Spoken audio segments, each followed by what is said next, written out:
Blood flowed slowly from his mouth, and the purple man, who was deep in thought, still didn't notice that his brain was completely controlled by anger, and without a trace of hesitation, his body took the lead in taking action.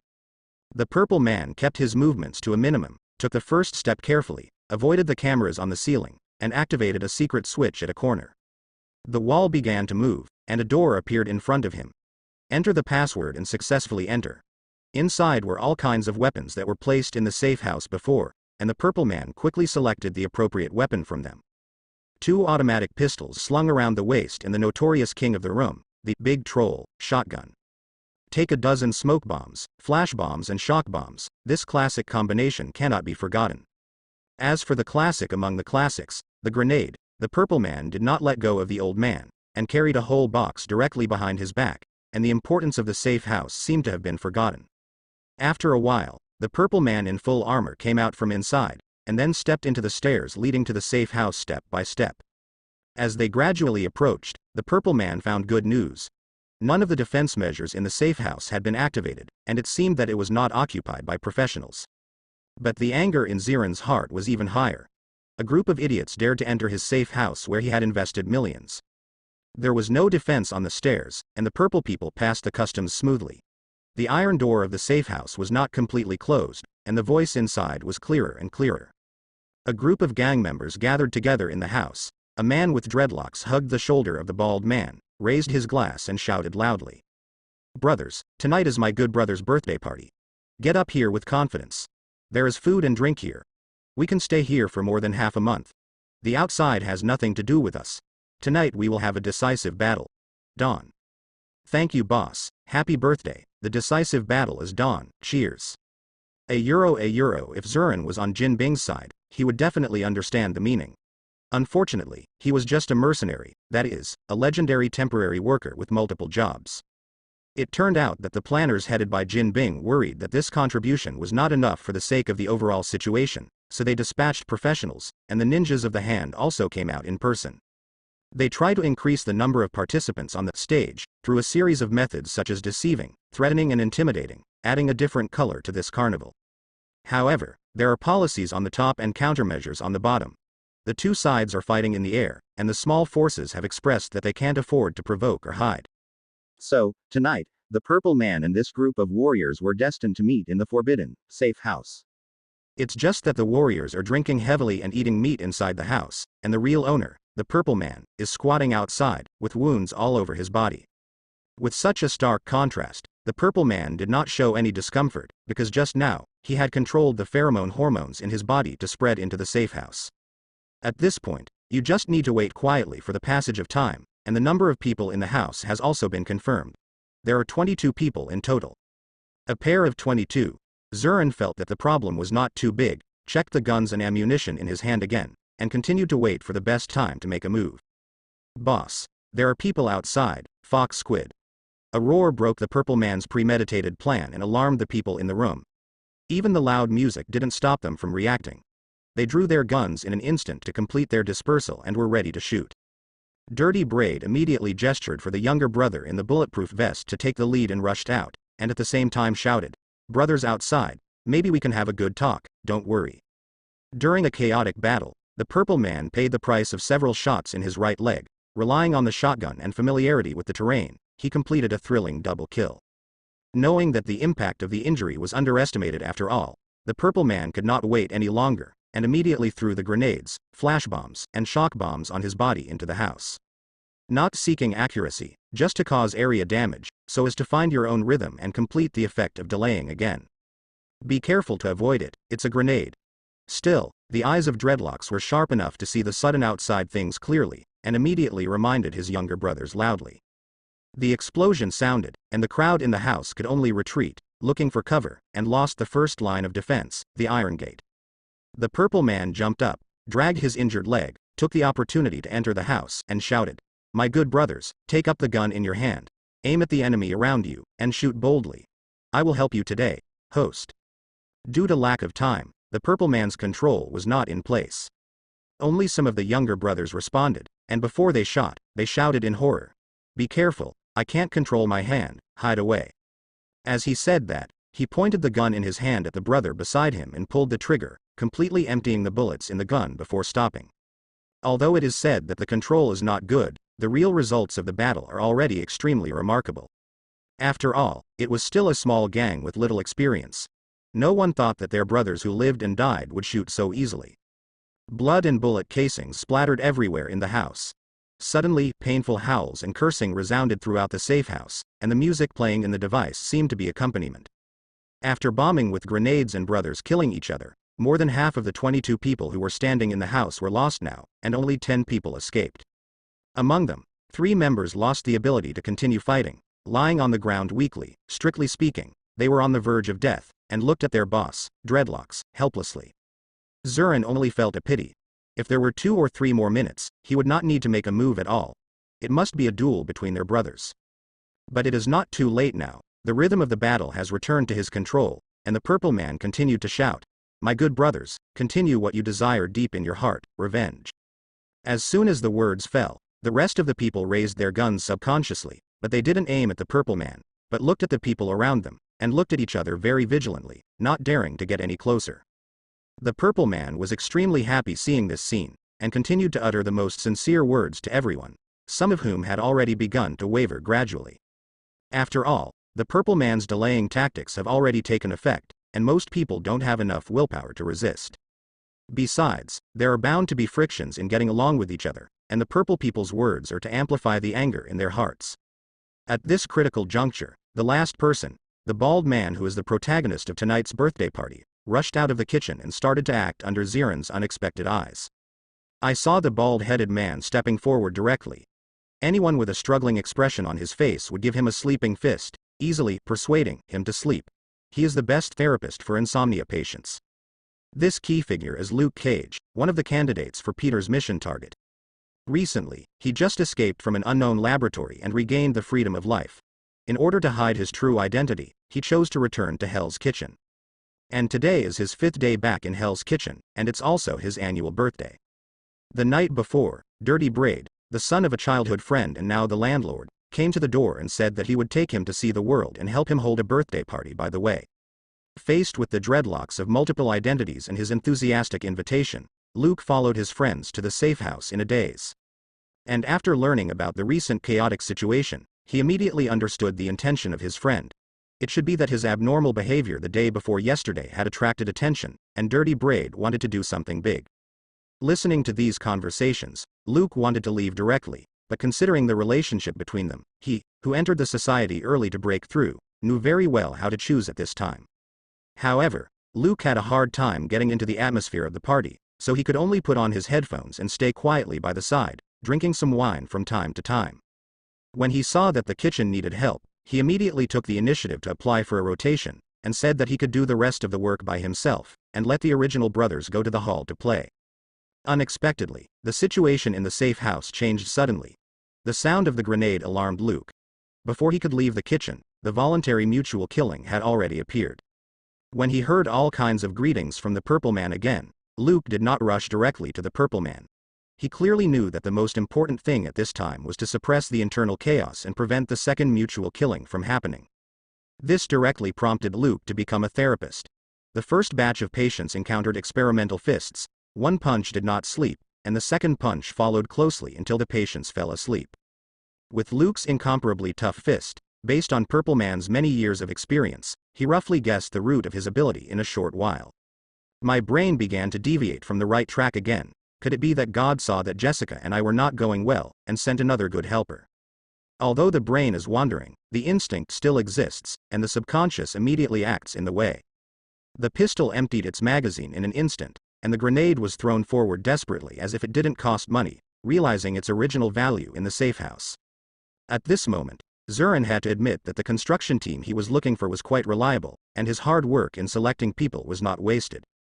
As for where the construction team was in the past and present, Zurin said that he was worried about the handling of millions of materials at that time, so he sent them to see God.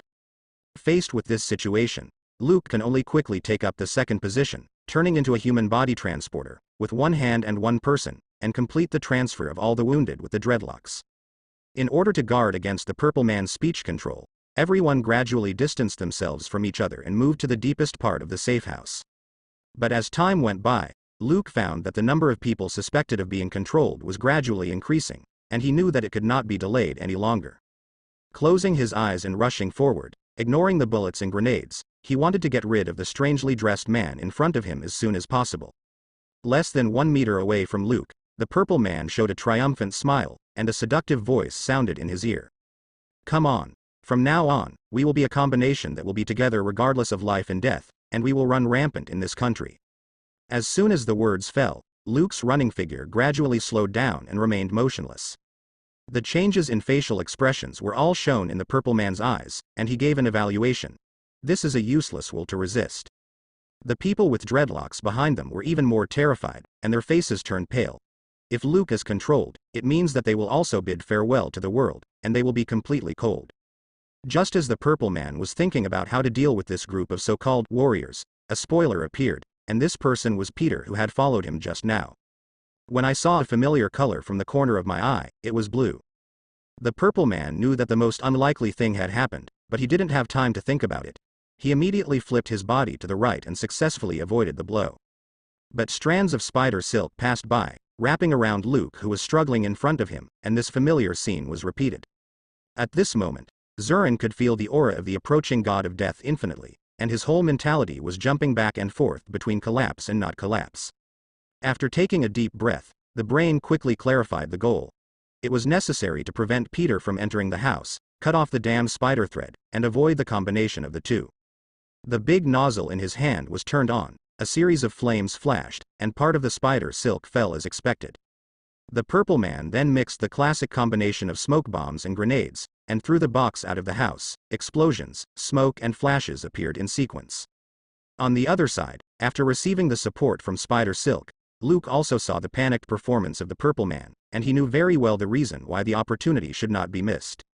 Use the National Unified Emergency Action. Bite the tip of your tongue vigorously, let the pain sweep through your body, and temporarily gain the right to move freely.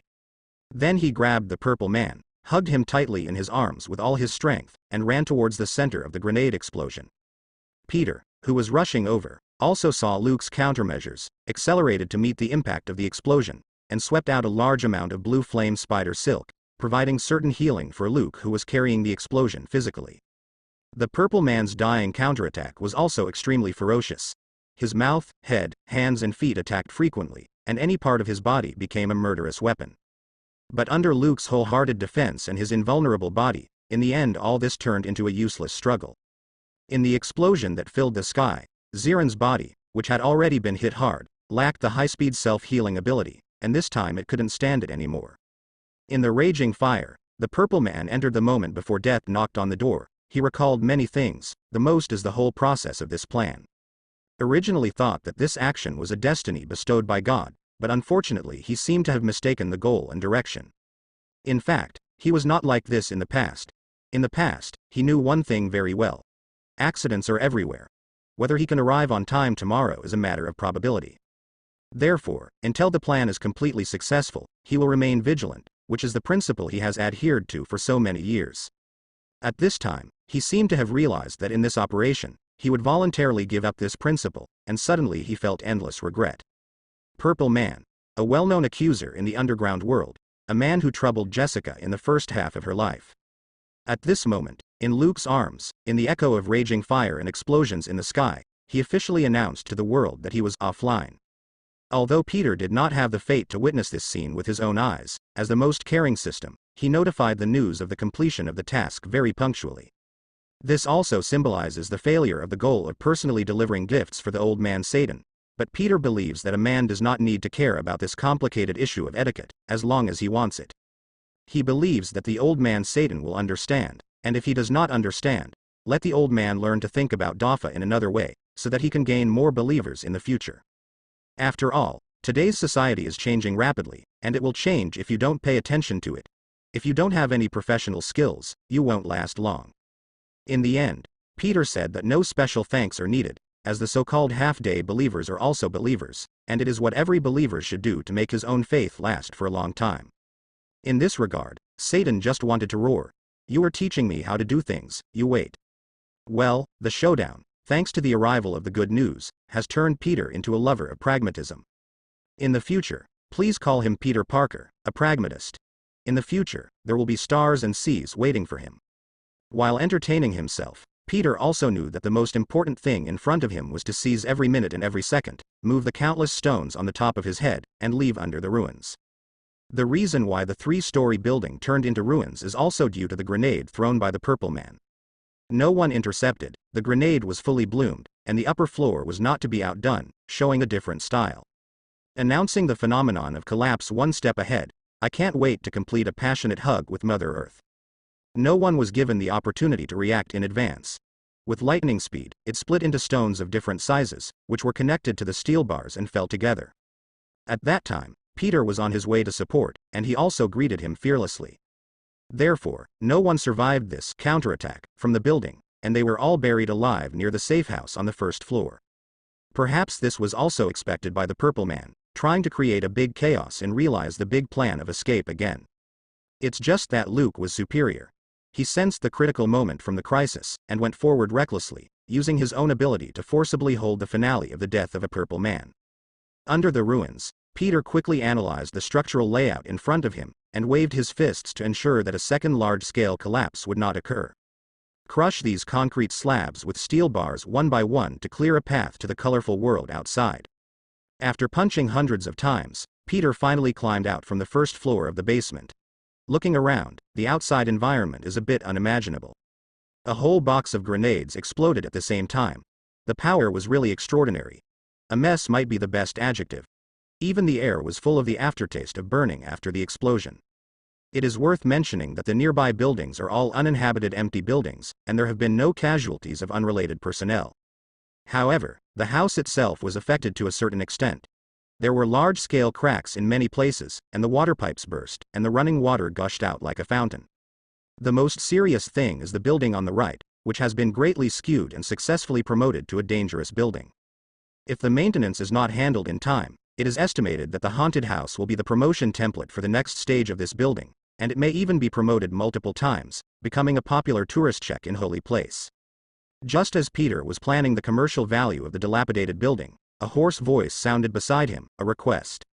"Hello. My name is Luke. Can you do me a favor? A few of my friends are still in the safe house underground." It was Luke who had just announced the finale. He looked at the strangely dressed stranger in front of him and asked tentatively. As for why Luke appeared beside him, it was mainly because Peter lost his way in the ruins and ran into Luke, who was embracing affectionately with the Purple Man. Afterwards, they were naturally dug out by the way. After all, it was located under the ruins, and the work efficiency of 2 people was always faster than that of 1. Facts also proved this point. With the joint efforts of the 2, they easily came out of the ruins. For this request, Peter did not refuse. After all, Luke was the #1 contributor to sending the Purple Man to Satan. He habitually patted the dust off his body, and replied, "No problem, but we must hurry up, and other people will come soon." "Okay. Let's dig this way, they are probably in this direction." After speaking, Luke immediately started to move towards the left side of the house, which is the deepest part of the safe house, picked up the steel bars that had been exposed on the outside, and made digging tools on the spot. Luke looked a little worried at this time, thinking about the current situation while making tools.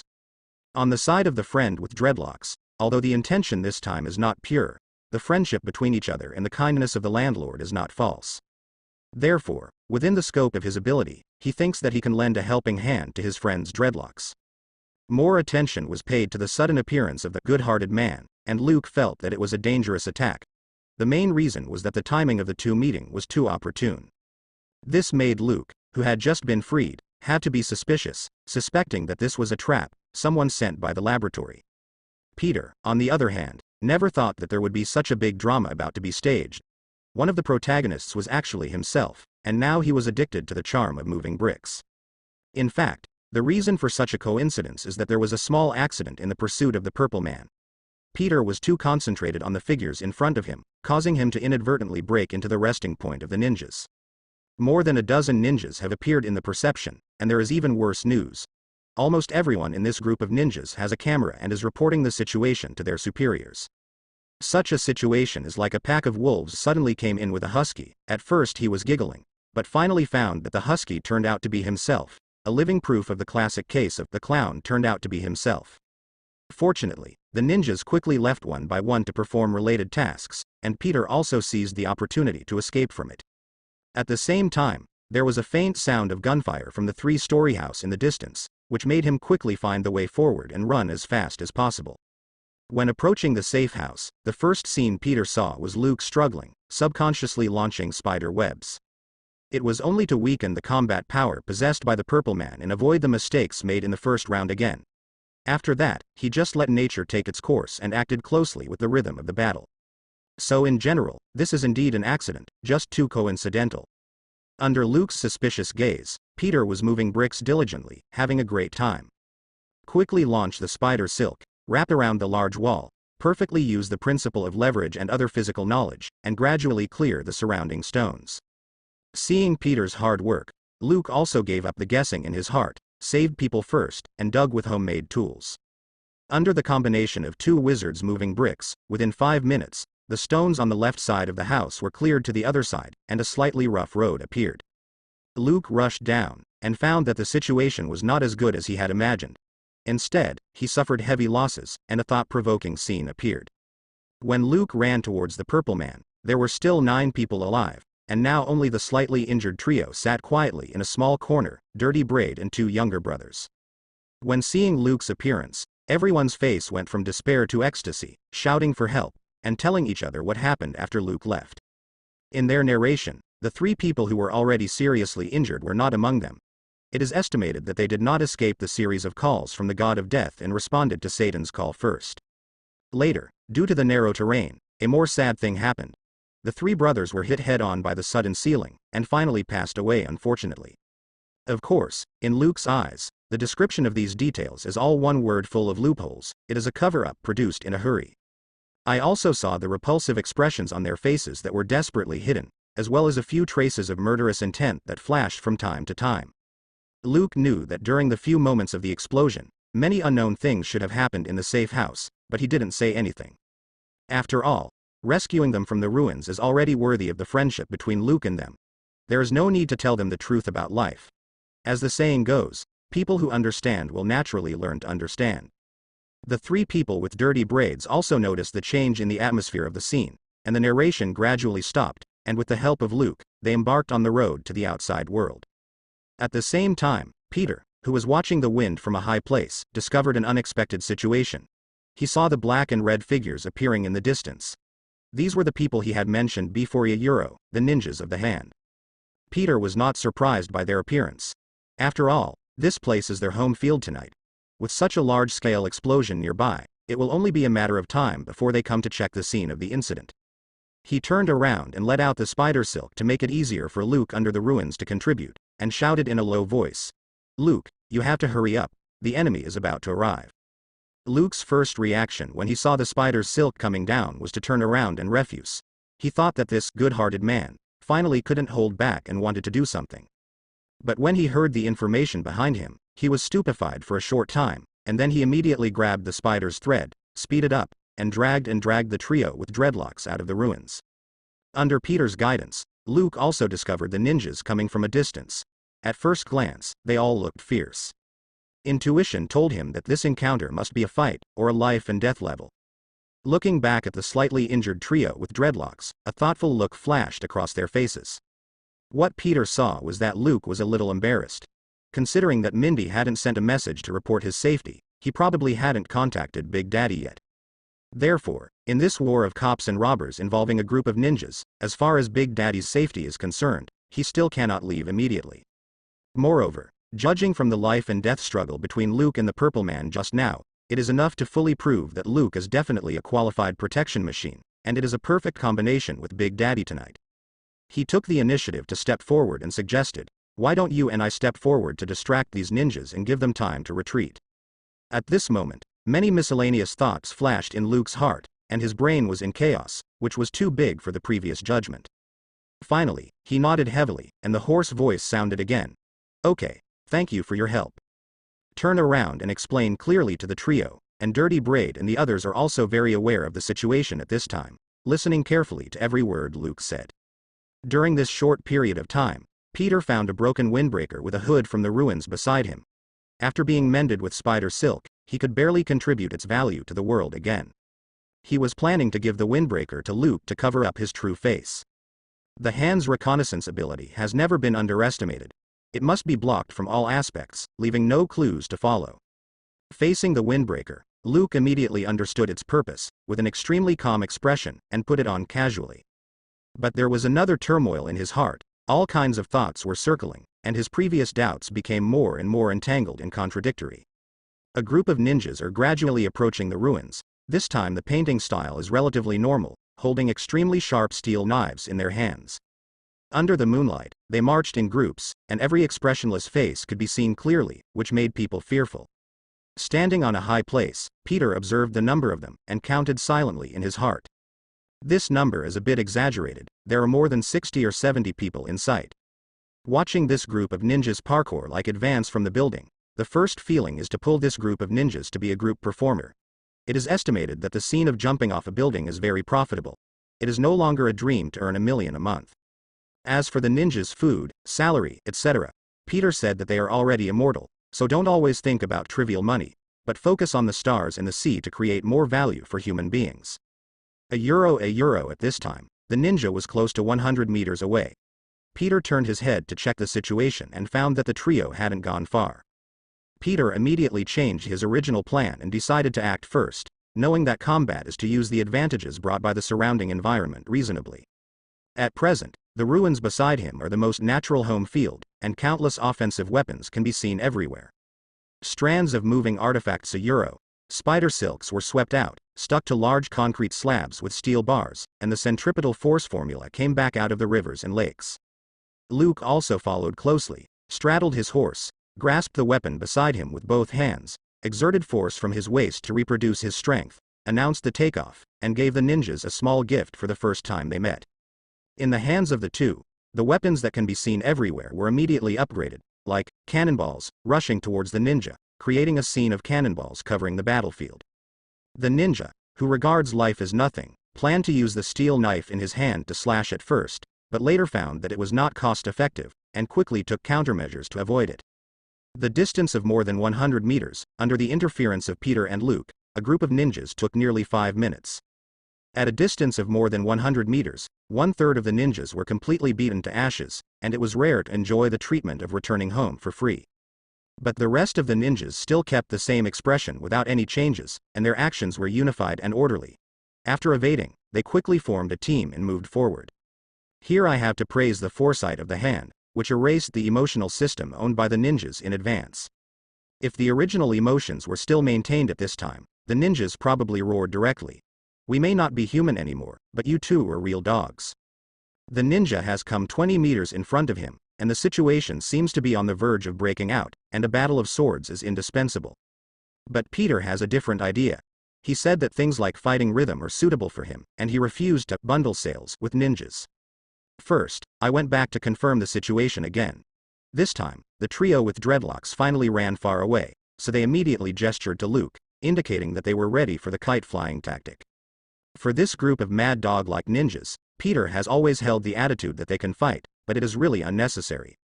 Due to the characteristics of resurrection, excessive fighting will only step into the trap prepared by the ninja, and finally let it be slaughtered. In addition, there was another important reason. Peter saw the familiar figure flashing in the distance again. He knew that a new batch of ninja reinforcements was about to arrive on the battlefield again. Strands of spider silk are drawn out, adding many different landscapes to the way forward for this group of brave ninjas. Luke opened the way ahead, and the super strength was fully displayed on the ninja. Anyone who received a punch was almost reduced to ashes, achieving the achievement of a child with a punch in the shortest time.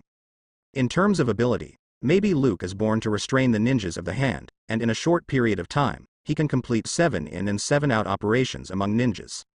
There was no one in front of him, and Peter tied Luke's waist with spider silk to facilitate his relay at critical moments.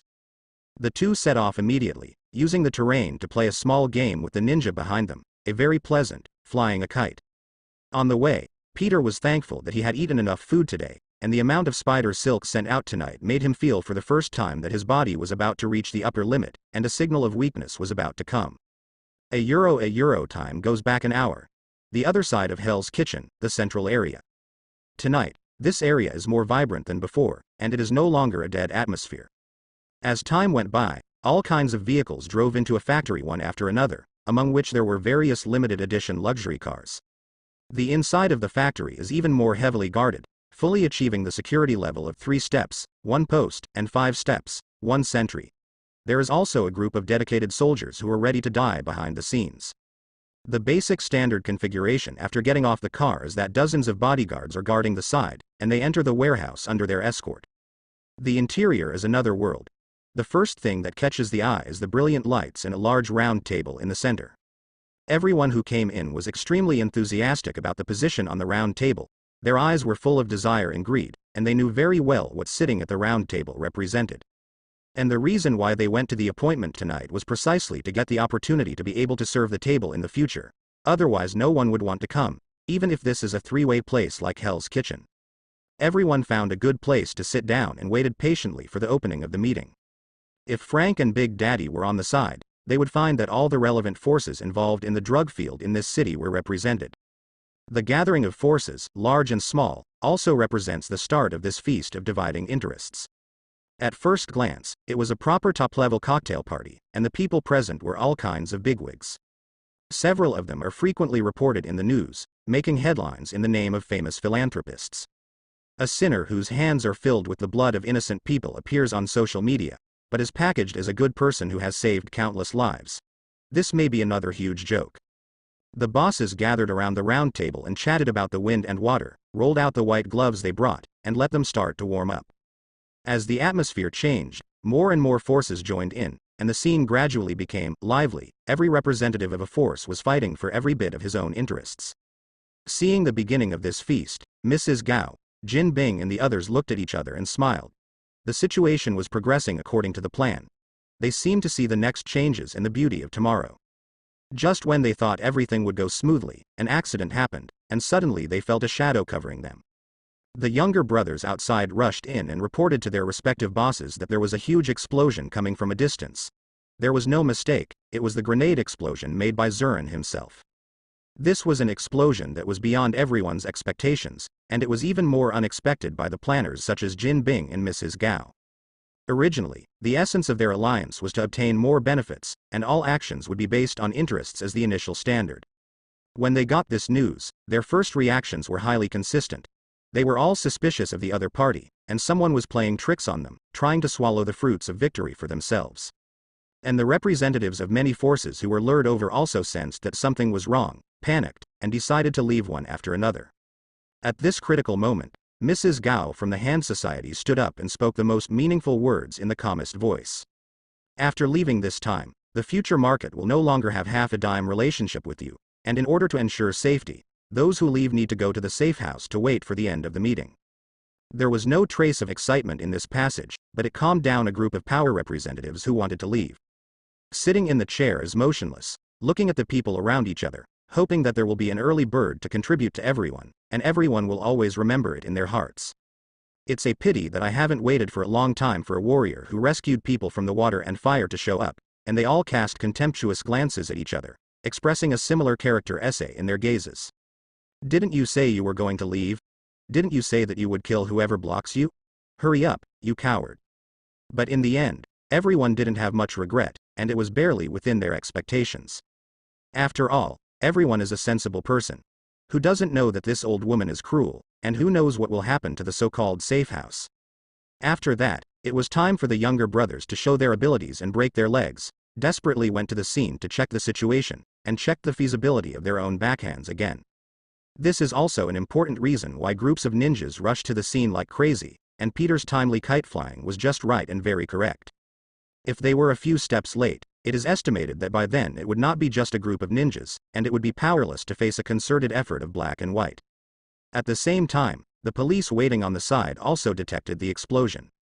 After verification by many professionals, it was agreed that it was the result of a large number of grenades being detonated together. As soon as the news came out, differences of opinion began to arise internally. The director, headed by George Stacy, believes that the operation should be temporarily suspended, the pace of progress should be slowed down, and there should be no rush.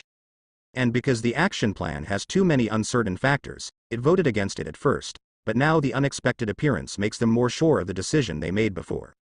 However, the directors who became brothers with Jin and became brothers, they firmly stated that they would continue to act, and various yin and yang quotations appeared in the police meeting.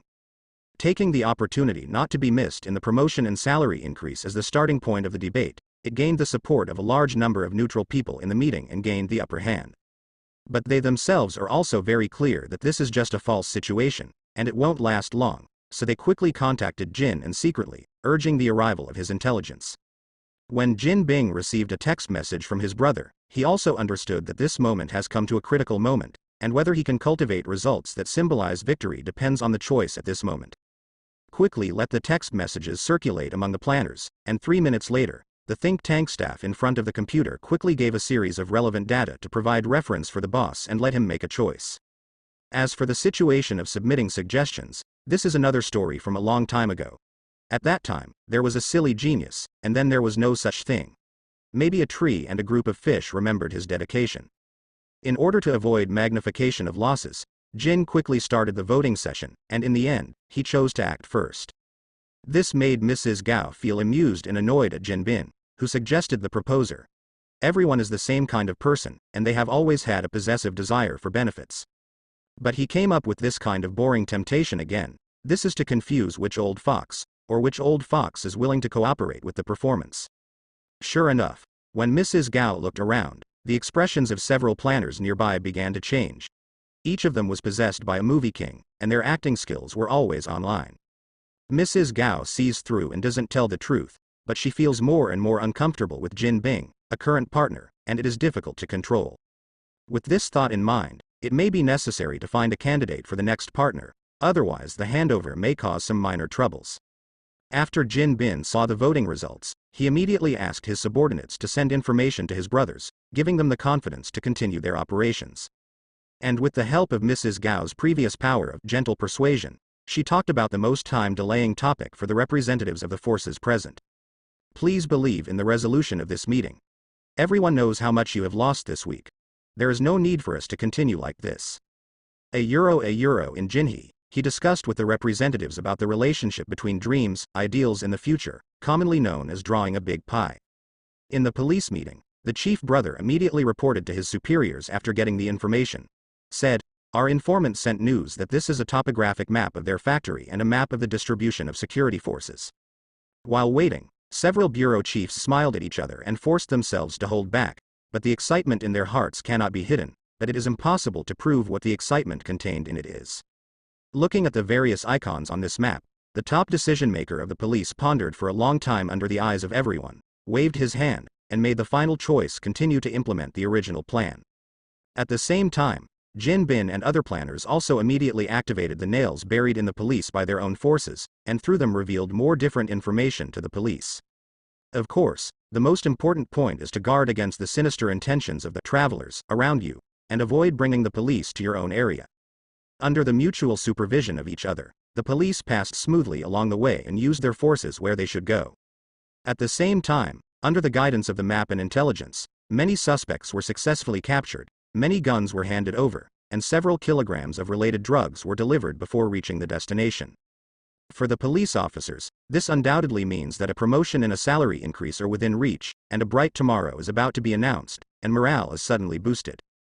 Under the arrangement of well-meaning people, the first alarm did not officially sound until the police came 2 kilometers outside the factory, and a group of people who were still arguing did not react until then. The calm situation in the warehouse was suddenly broken, from one kind of excitement to another, with all kinds of ridicule, questioning and abuse.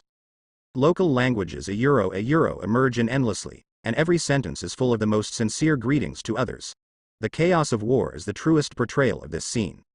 While Jin Bing, Mrs. Gao and other forces that had been prepared for a long time, under the eyes of everyone, they left the scene calmly, as if this incident had nothing to do with them, deeply verifying the classic scene of flying separately when disaster is imminent. The forces left behind were also powerless and could only watch Jin Bing and others leave, many of whom had already seen something was wrong. But before this life and death decision, no matter how much resentment he had, he could only hold it in his heart, and he didn't dare to speak out at all, for fear that there would be a few more accidents during his escape. They also know very well that everything is possible if a person survives. Once the person is gone, there will be nothing but nothing. You can have the idea of a euro revenge, but it must not be now, at least after you have successfully escaped. Only after escaping this difficulty can you be qualified to discuss things. Jin Bing and other planners didn't know what this group of people thought, and even if they knew, they wouldn't care too much. Because in their view, the goal of this meeting has been achieved, and the surrender of small and medium-sized forces has been harvested, causing the area of a euro Hell's Kitchen to fall into chaos again, and a police-civilian mutual assistance model has been formed with the police insiders. And the rest of the crowd didn't see such an obvious situation clearly. There is no doubt that there are only two situations, either bad or stupid. Both of them have no great use value, there is no place for them, and they are not qualified to set foot on their big ship to the new world. What's more, I don't think that with this group of people, I can safely escape this killing situation. Comparing the united police with disunity and mutual distrust, the result is already very obvious. Sure enough, the order of things developed according to Jin Bing's expectation. The police came to the factory, and the remaining forces were still arguing. According to the relevant information, the police took over 1/3 of the factory and handed over a large number of prisoners and firearms. It wasn't until this time that the remaining forces came to their senses. At this moment, the disputes between them were no longer important. In the choice between life and death, they reached an instant agreement. The noisy warehouse quickly quieted down. They all knew that they could not break out of the police encirclement by themselves. United, this is their last path, and the only one with any hope of survival. Faced with this weak hope, all the bosses stood up one after another, announcing the bounty orders to their younger brothers to boost morale. They also know that human nature is not trustworthy, so they don't play fake tricks and directly send money to their private accounts. Money is a good thing. With the squandering of millions, tens of millions, or even hundreds of millions, everyone present was temporarily condensed together. The potential of human beings is stimulated to unlimited possibilities in front of money, morale is soaring, and a crazy atmosphere is generated around. Everyone built multiple lines of defense in front of the warehouse as quickly as possible, facing the arrival of the police, and preparing to start a war. The two sides are like two giant ships sailing on the vast ocean. After the collision, hand-to-hand combat will inevitably come. It is the moment of life and death, and the whole scene is about to explode. The police are also aware of this change in the atmosphere, and the command center on the front line immediately changed its original strategy. Quickly use the equipment carried by the police car to carry out a major transformation of items, and dozens of special loudspeakers appear to play daily persuasive quotations. Listen, people inside, you are surrounded, put down your weapons and surrender immediately. Your crimes are relatively minor, and you are still saved. Don't go on to a dead end. A euro on the other hand, the police said that only children make choices, and as an adult, they definitely want all of them, and never let one go. 3 elite squads of 10 people were carefully selected from the team, and they were prepared to let them go deep into the enemy's camp to achieve the effect of hitting with one blow. However, it is worth pondering that the task of leading the team was assigned to George Stacy, who led the elite team deep into the factory. And the director brothers that Jin Bing made friends with were paid to guard the major transportation routes to prevent the important people in the warehouse from escaping. However, from the moment the task is assigned, the final result is already doomed. Jin Bin and others sat in the RV leisurely, and left safely under the escort of several director brothers, which can be called VIP service. Before leaving, Jin believed that the most important thing for a planner is to maintain the principle of fairness and justice. So he added a device of fairness to everyone behind him, a signal jammer. Perfect coverage of the factory, making the communication equipment go into a dormant state, so that both sides can start a fair fight without any help, and fully display the art of life and death duel. At the same time, I also found that the small gift that was originally scheduled had not yet arrived. I glanced at the time on the watch and guessed it was either late or something went wrong. Anyway, in terms of time, it was already too late. However, the plan still needs to be implemented, and he still intends to continue his friendship with the brothers of many bureau chiefs. Instruct the secretary next to him to hand over the mobile phone and dial a specific number.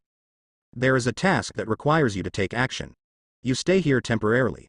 I have already sent the detailed information of the target and the customer's request. There is also a team on standby outside. You remember to bring it, they will assist you in carrying out the mission. On the other end of the phone, a slightly excited voice responded, "Okay, no problem." It was the old acquaintance Bullseye who responded. As Jin Bin's general, he already knew the inside story of this meeting, and he couldn't bring up the fighting spirit here.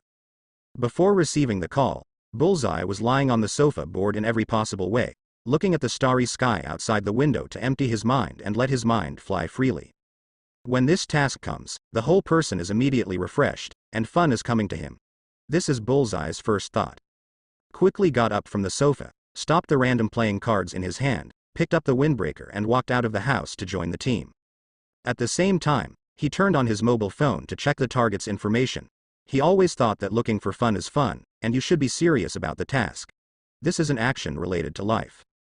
Looking at the information, I couldn't help but recall an unexpected situation not long ago in my mind. That time I was almost about to meet the god of death.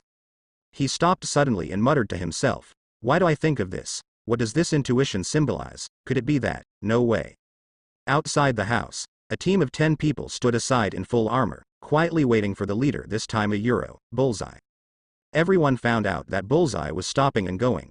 Although they were very curious in their hearts, they didn't say much considering Bullseye's reputation. He just quietly looked at Bullseye and gave hints in this way, hoping to express the meaning of everyone and let them give instructions as soon as possible. Bullseye, who was thinking here, soon noticed the eyes of everyone in the team. If it was put in the usual way, they would definitely not pay attention to it, and would even give rewards such as toothpicks and playing cards, so that they would have a reason to take the days off with injuries. But the intuitive prediction just now and the timeliness of the task made him quickly change his usual style of doing things. The gentle and amiable Bullseye appeared, and naturally everyone in the 10-member team was shocked. Frightened was the first reaction, and they almost shouted to express their emotions. Fortunately, the usual professional training passed the test, otherwise, some unsustainable tells would really leak out, and I couldn't control myself, which would completely offend others. At the same time, Peter had just disposed of the ninja kite that followed closely behind him. He didn't know that the war between police and robbers he had speculated had already started. At this time, they were finding a corner, and the two of them started their own halfway break, enjoying the rare leisure time tonight. At this moment, Peter had the idea of a Euro not being able to lie down for a long time, and he didn't want to move at all. Even if he was beaten to death, he, Peter Parker, would never. Just as I was setting up this grand plan in my heart, suddenly, a reminder appeared in front of my eyes, whether there was a phone call or it was an emergency. Speechless, Peter quickly expressed that it was just a small joke, to relax his body, and hope that the big guys in the sky and the earth don't need to take special care of him, and the little people can't bear this kind of treatment. His strong willpower became his insistence on action at this moment. He got up and dragged his body to the corner on the other side. As soon as he clicked to confirm the connection, Mindy's hurried voice appeared in his ears. "Peter, I've already contacted my father. The information I sent before is very useful. My father said that I would trouble you to contact him immediately, so I will make this call."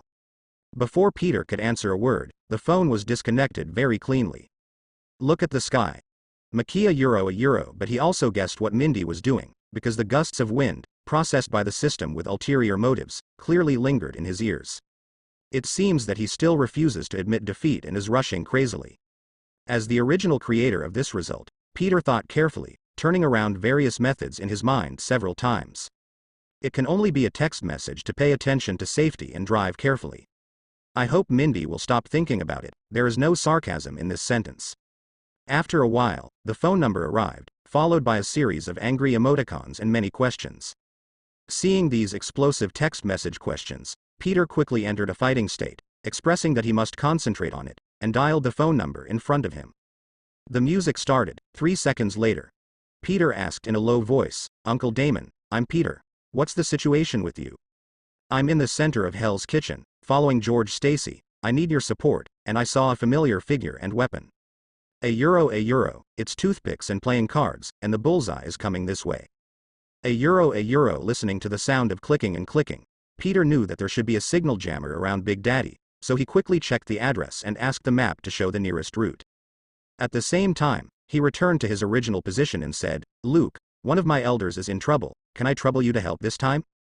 Luke, who was resting, heard the request, although he hesitated in his heart. But the first 2 times when he offered help without hesitation, he gradually lowered his guard. Finally nodded, and responded in a low voice, "No problem, everyone helps each other, let's go."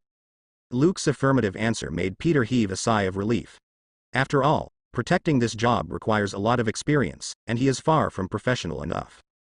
With Luke by his side, perhaps the list of the second gifts for Elder Satan can be temporarily determined. I am also very grateful for the choice I made before, and it is not difficult to hear the reason why he helped from the words. As the saying goes, you help me, and I help you. This is the best way to establish a good relationship between strangers. He and Frank also established it in the same way. In this world, more people do not necessarily mean greater strength, and fewer people means that bad situations will inevitably occur.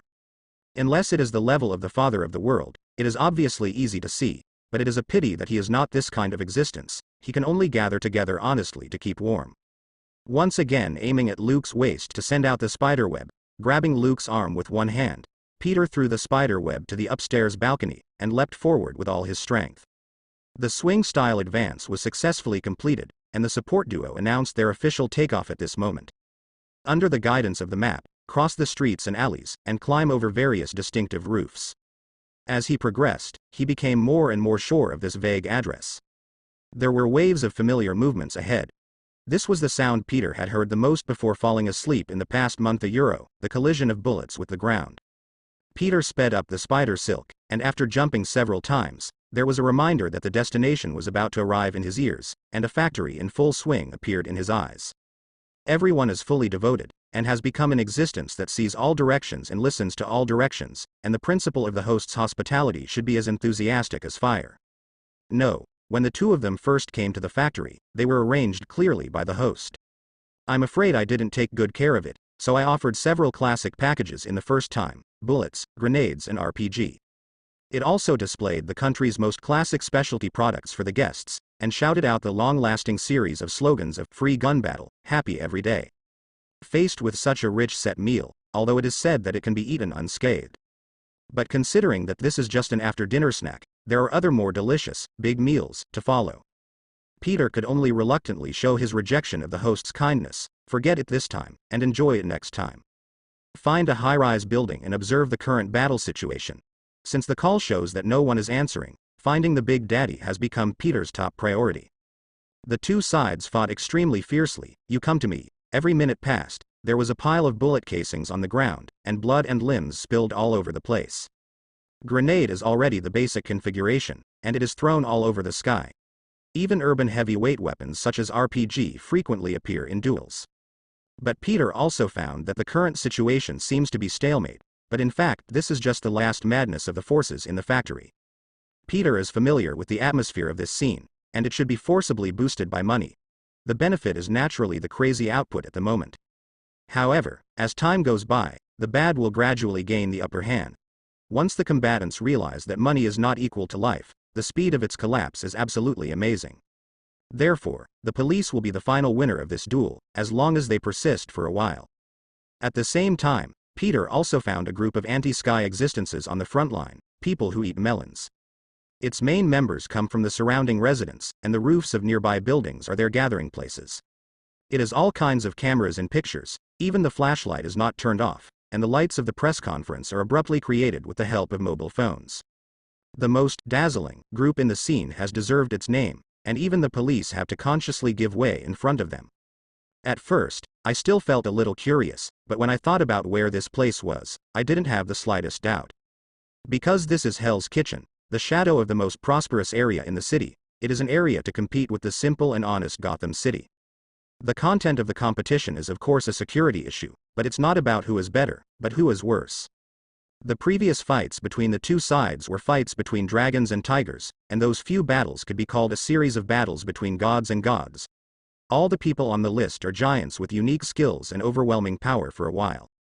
After a lap, but unable to find the figure of Big Daddy, Peter decided to look for it in a different way, giving priority to observing the traces of Bullseye. Not long ago, in the post-event review of Big Daddy, I made an in-depth analysis of Bullseye, a powerful enemy, and the evaluation of him is still fresh in my memory. Bullseye has an extremely conceited character. When he appears on the stage, he always consciously acts with the protagonist's mentality. This time the search went very smoothly. Peter quickly found clues about Bullseye. The rows of toothpicks were neatly arranged on the police car, which was very eye-catching. Following this clue, the scene along the way made Peter feel worried, hoping to persevere. On the other side, The team led by Big Daddy and George Stacy, at the very beginning, relied on their sophisticated equipment to successfully kill waves of resistance. It's a pity that the good times didn't last long. The two teams had some illusions about the judgment of the battle situation. Coupled with Bullseye's deliberate lure the enemy, they stepped into the long-awaited ambush circle one by one. Under the Bullseye attack, toothpicks and ordinary playing cards that can be seen everywhere in daily life have become the weapons with the highest fatality rate on the scene. Any police officer who is hit in the neck can hardly escape death.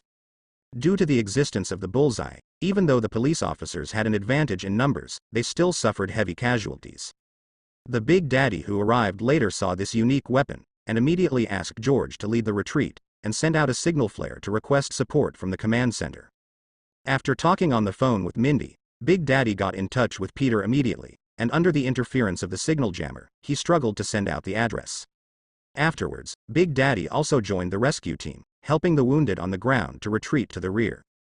Looking at the extremely leisurely Bullseye behind him, he muttered to himself, "I hope everything is still in time." Now, Big Daddy and George entered an uninhabited building and received all kinds of special killing weapons from Bullseye. Considering the problem of seriously injured people, George made the choice to stick to the housing area, delaying the time as much as possible, waiting for the arrival of support. Outside the house, Bullseye looked at the building in front of him. Facing the tortoise-like defense of the police, he felt extremely bored in his heart. Carefully observing the topography of the building, he suddenly felt uncomfortable for some reason. This feeling reminded him of the strange feeling before he set off. Bullseye made a decision immediately. He wanted to make a quick decision, get rid of the target as soon as possible, and leave this evil place. However, in such a situation of strictly guarding against death, he expressed that he has no interest in charging forward by himself.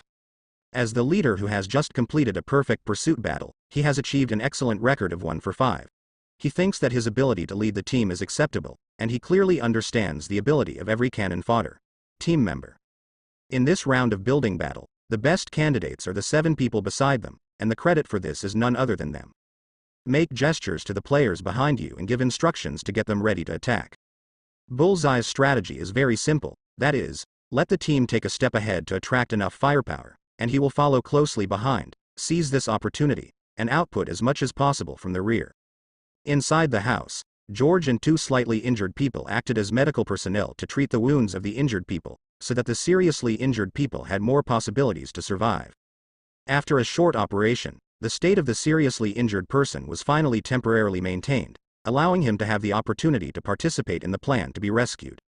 George looked at his teammates beside him, and then at the time on his watch, with a thoughtful expression on his face, analyzing the situation at this time. Troubles kept coming to his mind. At the time of departure, the 3 teams, plus George himself and his former good teammate Big Daddy, had a total of 32 people starting. At this moment, only 17 people survived in the building, and 15 teammates were brutally murdered and became ghosts in the hands of Bullseye. 5 of them were seriously injured. Although their injuries had temporarily stabilized, their ability to continue fighting no longer existed.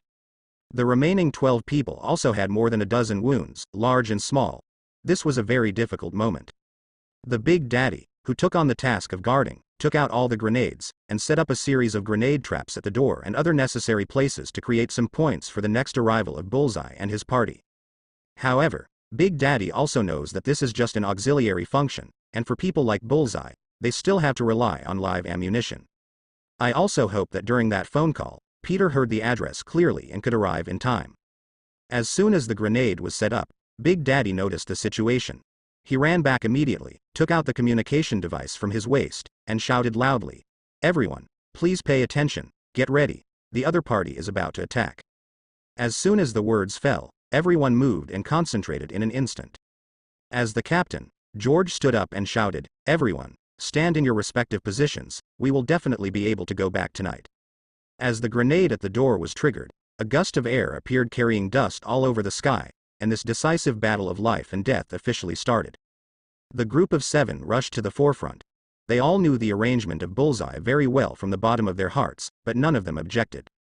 On the first day of performing tasks for the company, they have already made this awareness, or in other words, those who do not have this awareness have already been eliminated, and they cannot walk out of the company's gate. At this critical moment, they can only say yes, hoping that the leader, Bullseye, can give a little more strength. The group of 7 passed through the serial grenade with a fearless attitude, and started a duel with George and other 12 people in the house. Bullseye quickly throws a deadly weapon behind him, playing cards one after another, passing by like butterflies. Once hit, something is bound to be taken away. Therefore, under Bullseye's unreasonable weapons, the group of 7 turned into mad dogs, desperately charging forward. George and the others could only keep retreating, wanting to realize the play style of exchanging space for time, gradually abandoning key positions such as stairs. Bullseye was curious about why he felt a familiar figure on the opposite side, and as the dawn of victory appeared in front of him, curiosity suddenly gained the upper hand in his body.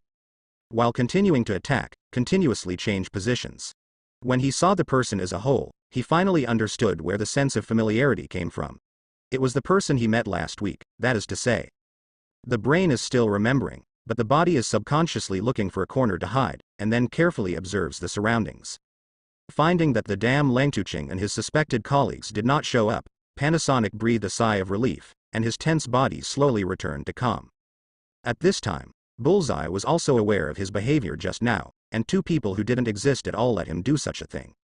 A burst of anger went straight to the brain, and the eyes that looked at the Big Daddy were full of murderous intent. Shame. It was also the abnormal behavior of the Bullseye that made the group of 7 think that there was a special situation, and quickly slowed down the rhythm of the attack. Let the police have a little room to breathe, and they all looked at the opponent in front of them in horror. After a few rounds this time, neither side had any fatalities. But the momentum of the 2 sides is very different. The 7-member group stared at the prey, waiting for the leader to give an order. And the atmosphere on the police side began to give birth to a breath of despair, because there was no hope at all. The furious Bullseye didn't hesitate any longer. He waved his big hand. This time he personally charged. He wanted to kill Big Daddy with his own hands. At this critical moment, Peter, who had gone in the wrong direction many times on the way, finally arrived. When he saw this scene, he immediately shouted, "Luke, prepare to land, please." After finishing speaking, he grabbed the spider thread and threw the giant Luke into the Big Daddy's area. Luke also understood his intention in an instant, stretched out his body as much as possible in midair and grabbed Big Daddy and George beside him when he landed. Use your body to resist incoming bullets, playing cards and other flying objects, and use your body to declare that this place is a no-air zone. But Peter was still in midair. He took out a weapon from behind, and shouted loudly, "Hey, friends who ran early last time, come and taste the little gift carefully prepared for you this time." It was Peter who carried the RPG behind his back as he passed by the hospitable host's house. As for why it is taken, it may be a subconscious behavior of the body's spontaneous worry about insufficient firepower. In order to disrupt the current battle rhythm, the 3-shot RPG is more inclined to be comprehensive, pursuing the effect of even rain and dew. Afterwards, by the way, he threw out the useless bazooka as a heavyweight hidden weapon. This is how Peter spent 3 minutes on the road, creating the RPG version of Justice from Heaven alone for Bullseye. I hope Bullseye will like it, and it is best to add a 5-star praise, a character testimonial and a 9-palace map, so that Peter has the opportunity to continue to develop in this industry. In this sudden greeting, Bullseye briefly entered a state of daze. When seeing the situation ahead, the body was immediately voluntarily stopped, and tensed up in all aspects again, ready to go. He kept calculating the trajectories of the 3 RPG rounds in his mind, and successfully dodged them with lightning speed. As for the team members behind, the Bullseye shows that Jin Bing, the big boss of the company, has already customized a series of related insurances for them, and their families will feel at ease. If it is the situation of being alone without family members, the company has already made arrangements, and the arrangements are proper.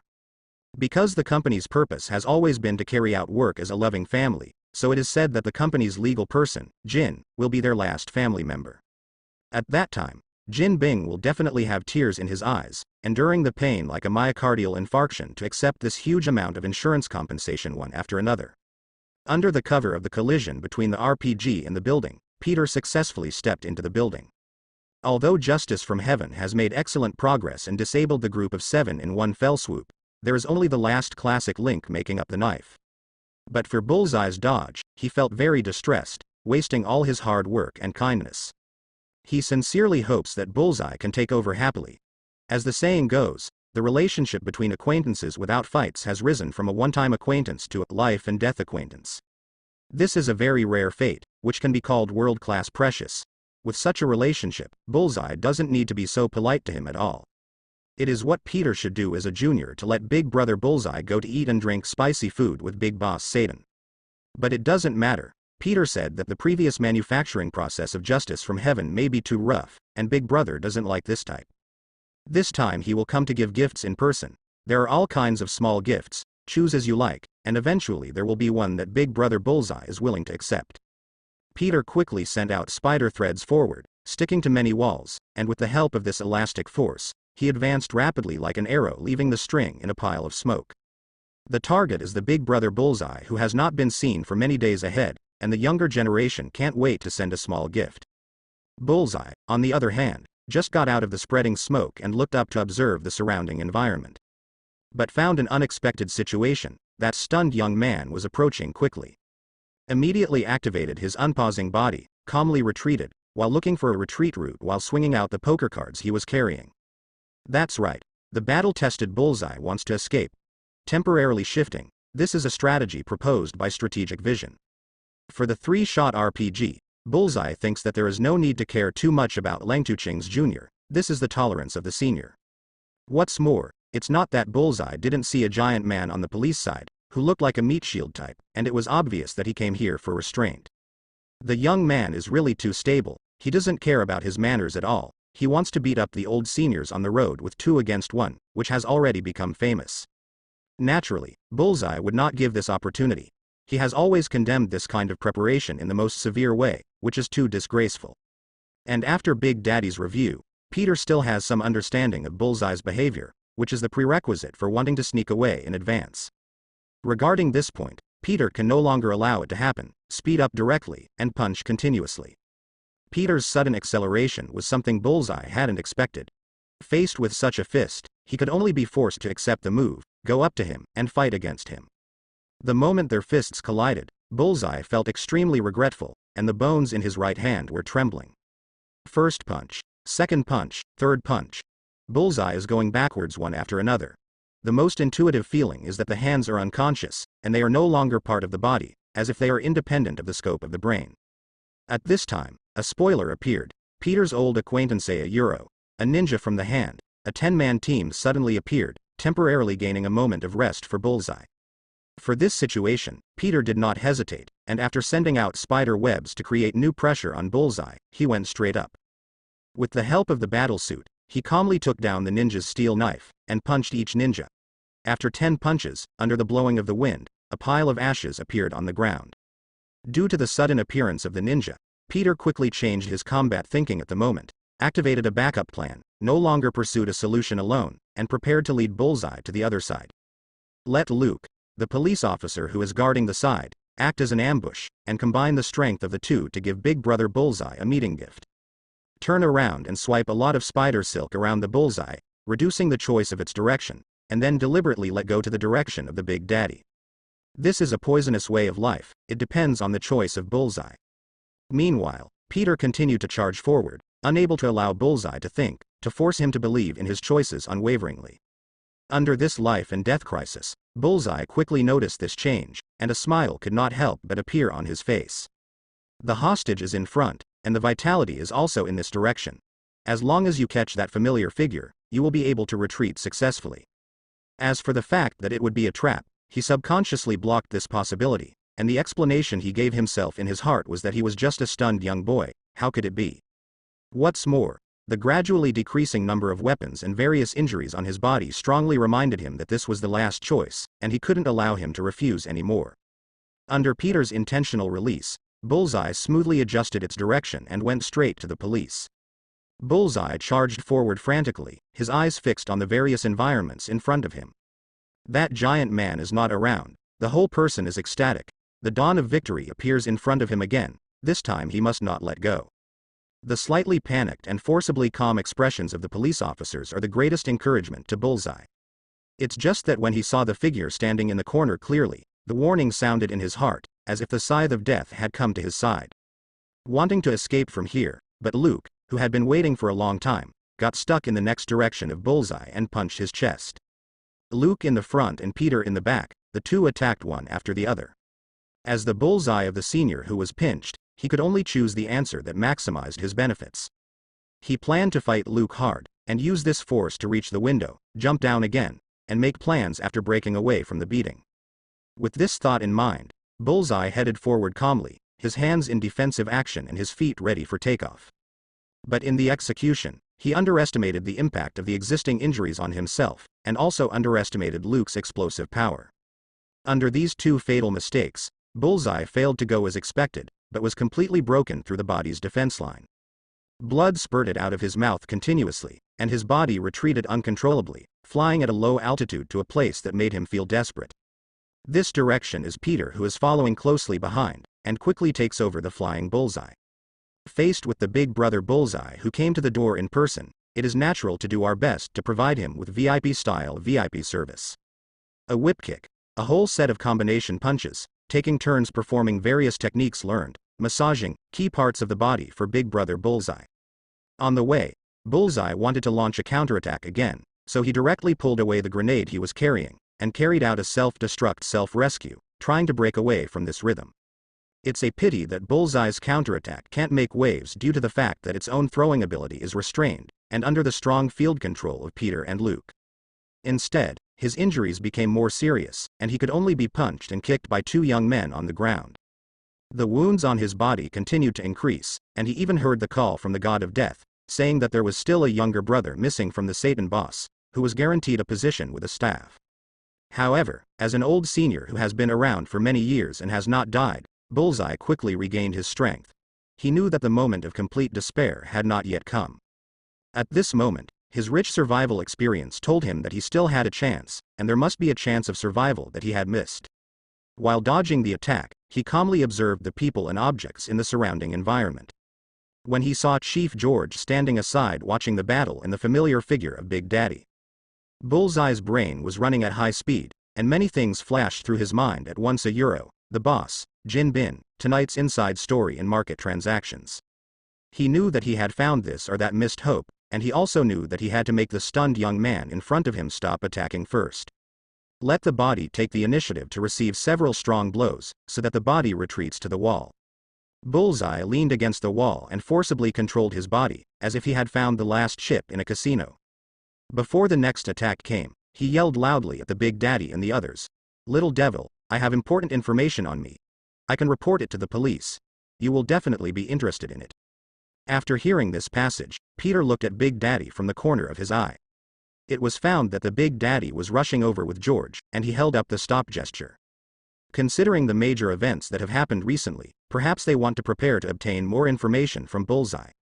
Looking at Bullseye, who was on the verge of death at this time, Peter stopped the massage service that he personally came to the door.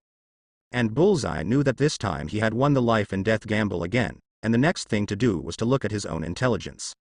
At this moment, his dilapidated body could no longer hold on, and he fell slowly with his back against the wall, lying on the floor covered in blood. Peter stood by and guarded, and sent out spider silk to bind Bullseye's limbs to avoid a hostage-taking situation. Looking at Big Daddy and George, who came to the side, Bullseye raised his head with difficulty. His eyes were full of hope, and he said, "Tonight." A sudden thing happened. Big Daddy grabbed George's right hand holding the gun beside him and fired continuously at the Bullseye until the magazine was emptied. Even George didn't expect to look at his friend in a dazed manner. Out of trust in his old friend, he didn't react too much and let him operate. At the moment when the gunshot rang out, the Bullseye eyes that could not be opened suddenly widened to the size of copper bells. The hope in his eyes turned into extreme panic, and his face was full of doubts, as if he was roaring three words crazily: why? Bullseye, who was already on the verge of death, after this round of shooting, has only his last breath left, ready to say goodbye to this world completely. "I was careless, I didn't flash, this middle-aged man didn't use martial arts, and agreed to exchange information with each other." These are Bullseye's last few thoughts. Finally, before heading to hell to meet the new boss, Satan, Bullseye would like to give a piece of advice to the three attackers, especially the middle-aged man, Big Daddy. "I advise you to take care of yourself and start a new life." The only person on the scene who reacted in advance was Peter, but he didn't need to stop it, but was very happy to see this situation. Afterwards, Big Daddy also explained the reasons for Peter in detail, mainly for the sake of his friend George. The three elite teams suffered heavy losses.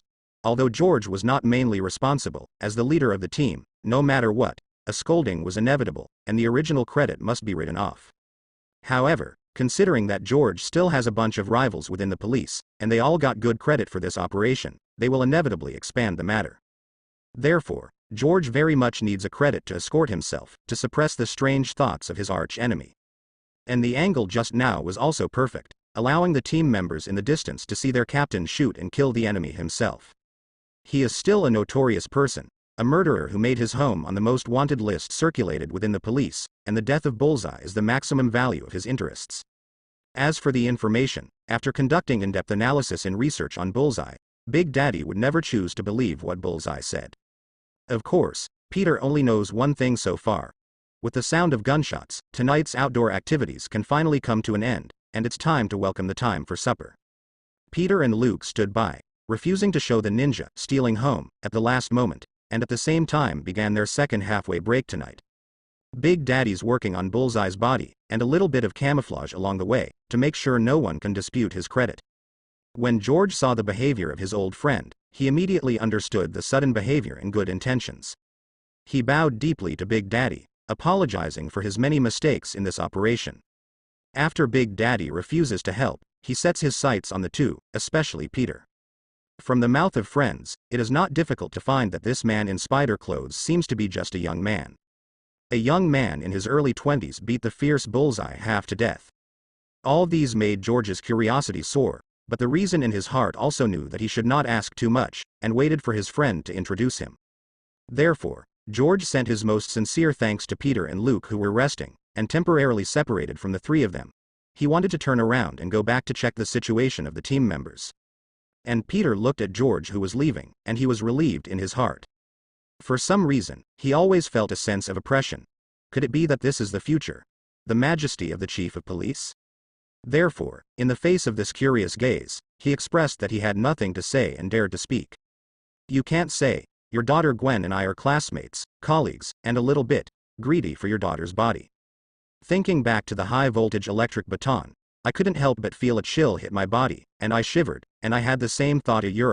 Let's let Big Daddy come forward. The Big Daddy at the side later learned what the two of them were thinking, and directly teased Peter. Could it be that this is a damn tacit understanding? It seems that there is still great hope. Peter, in a state of rest, committed an old problem. His brain was imagining and fabricating reality at will. When he saw the slightly reflective head under the hood, he asked casually what kind of exercise Luke usually does, and got answers such as push-ups, sit-ups, and long-distance running. The memory in my mind kept spinning and jumping, showing the whole process of Luke's ability acquisition. Back then Luke seemed to be a man with an afro, but now there is nothing left of his hair. At this moment, Peter's brain completely let go of himself. Could this be the true portrayal of the legendary, "I became stronger as I became bald," the unevolved version of Saitama Sensei in this world? Curious eyes kept throwing Luke's head, and the whole person couldn't help but smirk.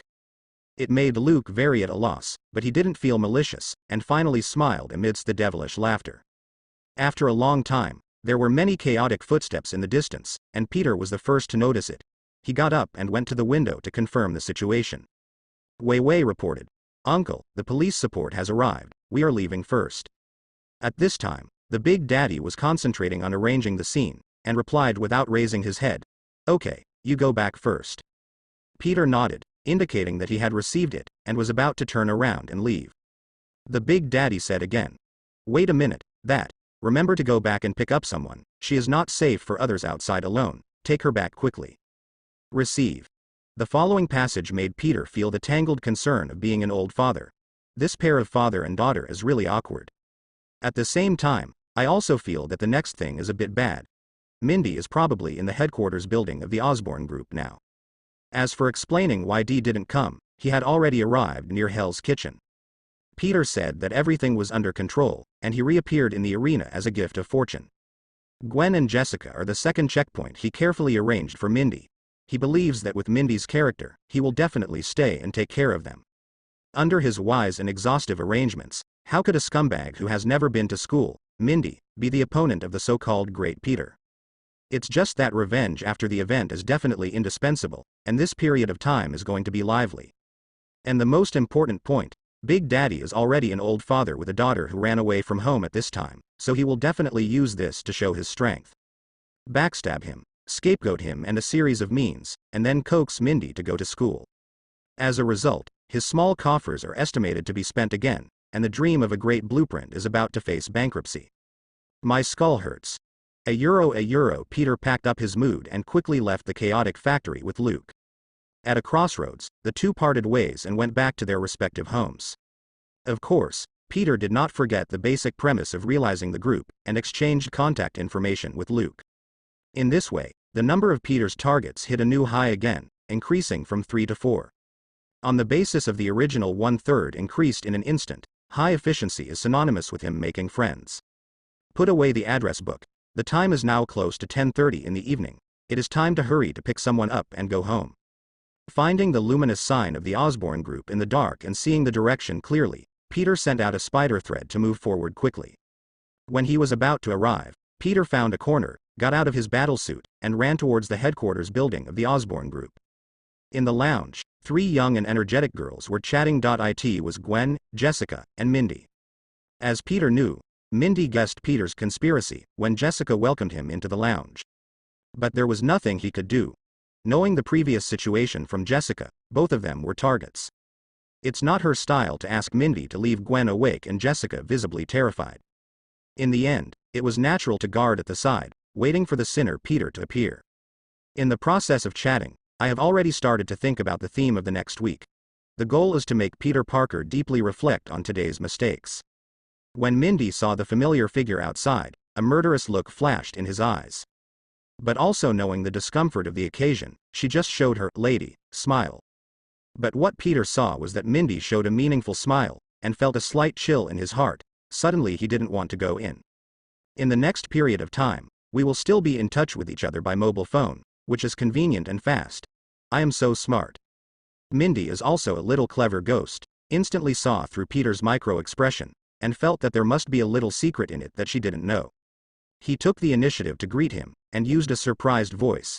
The volume ensured that the 2 people beside him could hear. Peter, you are finally here. As soon as these words came out, both of them looked outside, and saw Peter who had just arrived. Peter could only bite his head and rush forward, thinking silently 3 times, little Mindy, it's extremely ridiculous. Mindy, you're here too, how's your journey going? In front of Mindy's glowing and talking eyes, Peter quickly decided to hang up his exemption card and fight again in the future. Immediately turned around and said hello to Gwen and Jessica on the side, sorry for the long wait. It's my problem. I didn't expect it to be like this. I'm sorry. Gwen stood up and apologized to Peter. Fine. A euro. Hi. May I ask how that person ended up? Jessica summoned up her courage and asked.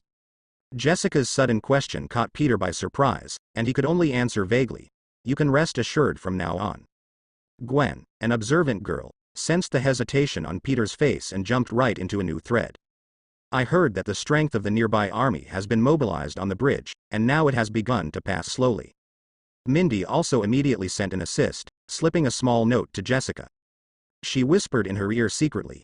Here is Peter's mobile phone number. We will contact you later. It is not convenient to say it here. No. With Mindy's assistance, Peter's address book welcomes newcomers again, and the road to forming a group is just around the corner.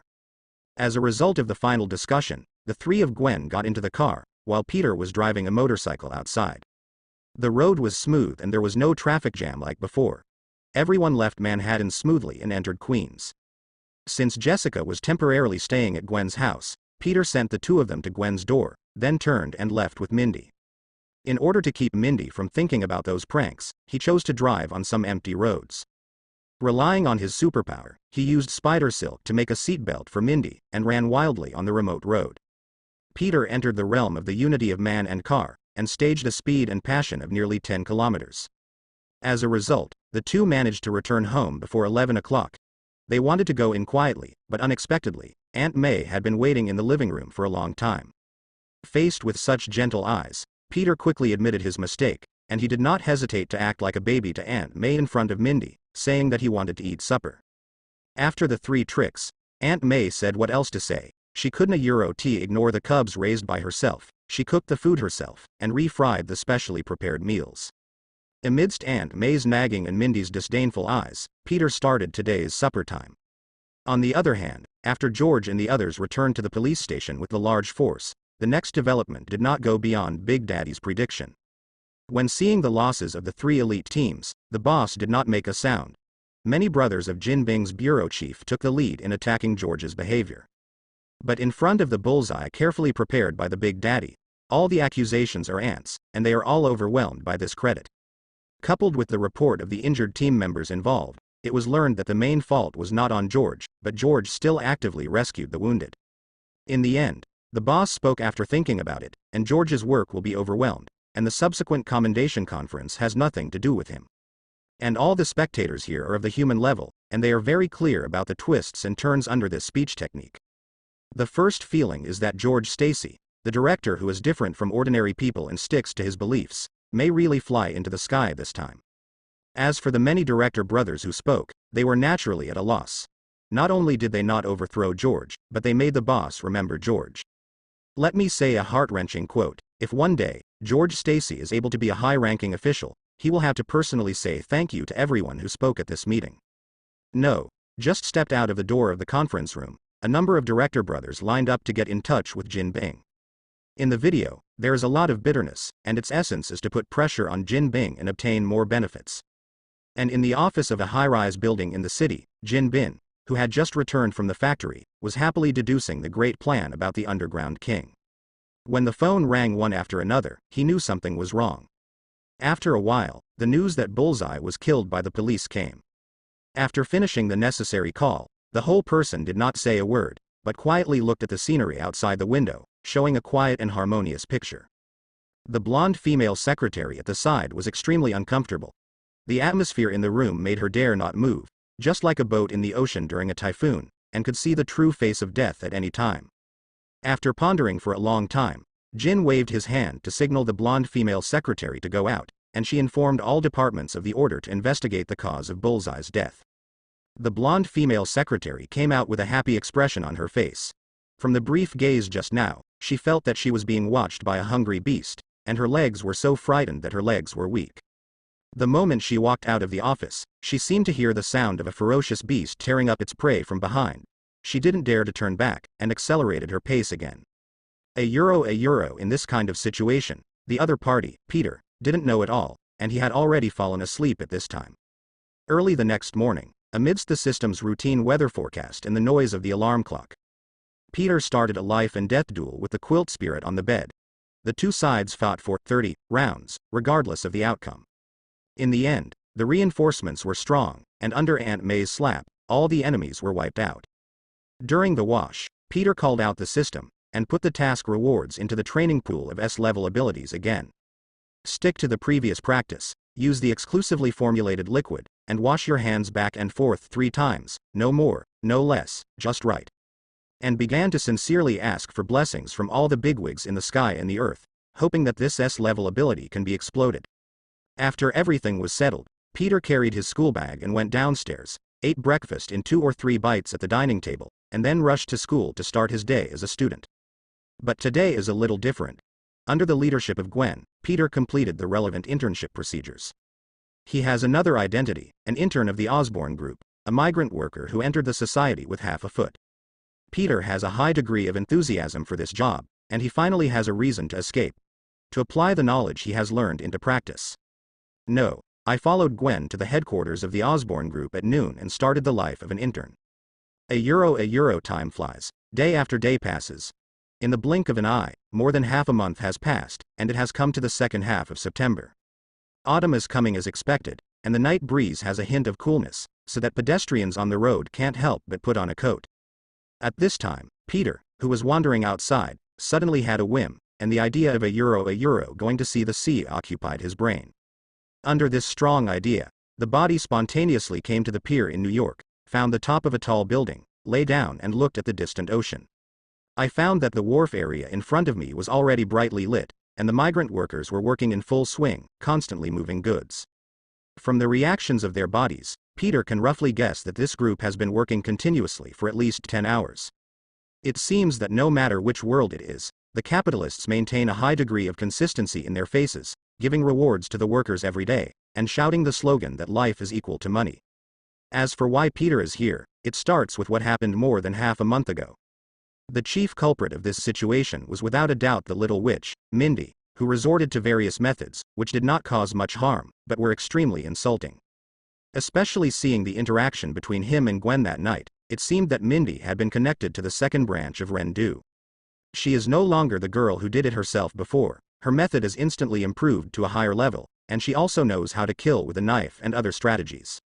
In the chats with each other, Mindy always revealed this information to Aunt May intentionally or unintentionally. Aunt May cheered up at that time, and asked the situation clearly. She knew that her cub might really fall in love this time. At that time, Peter was still obsessed with the construction of the great blueprint in the game, and he had no defense at all. The main reason is that the enemy army was too cunning, and the first few days were safe and sound, and life was as plain as water. It made Peter mistakenly think that he was overwhelmed by the big scene on the way back, so he played happily. Unexpectedly, Mindy deliberately let him relax his vigilance. When Aunt May got to know Peter deeply, Peter had already stepped into the cage, unable to move left or right. Although Peter was actively explaining the situation at the time. But in Aunt May's opinion, her cub must have really moved her mind. In this regard, a course dedicated to love has been specially opened. The example is how I was chased by my Uncle Ben back then. After today's dinner, in the face of Aunt May's eyes that hate iron and steel, and when the love course is about to start again. Peter didn't dare to stay for a moment. Even the construction of the great blueprint was temporarily stopped by him, and he hurriedly used a walk to digest food as an excuse to successfully go out. Of course, Mindy is also having a hard time. Peter took the initiative to reveal that Mindy ran away from home because he didn't want to go to school, and dragged him into the water together. After Aunt May learned of the situation, she naturally did not let Mindy go, and specially customized a package plan to alleviate her weariness. Faced with Aunt May's gentle way of water, Mindy, who lacked maternal love since childhood, has no power to resist and can only obey the plan obediently. No, when Peter went out, Mindy was picking up the middle school textbooks and the exercise book specially purchased by Peter, and was studying seriously with full of joy. And on the work side, Peter felt the same way. It was extremely unfriendly to him. Originally, I thought it would be a leisure time to fish, but I didn't expect the situation to change suddenly. Especially after Norman Osborn, the real talker of the group, visited, Dr. Connors's face was full of sadness. On the second day, the painting style of the entire laboratory changed drastically, and it began to enter a state of madness, with working hours exceeding 12 hours a day.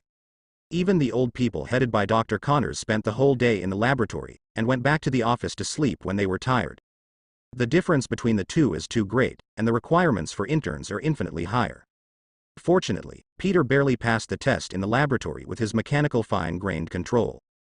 And maybe it's because of the combination of men and women, not tired from working, or maybe it's because the goddess of luck came to the laboratory.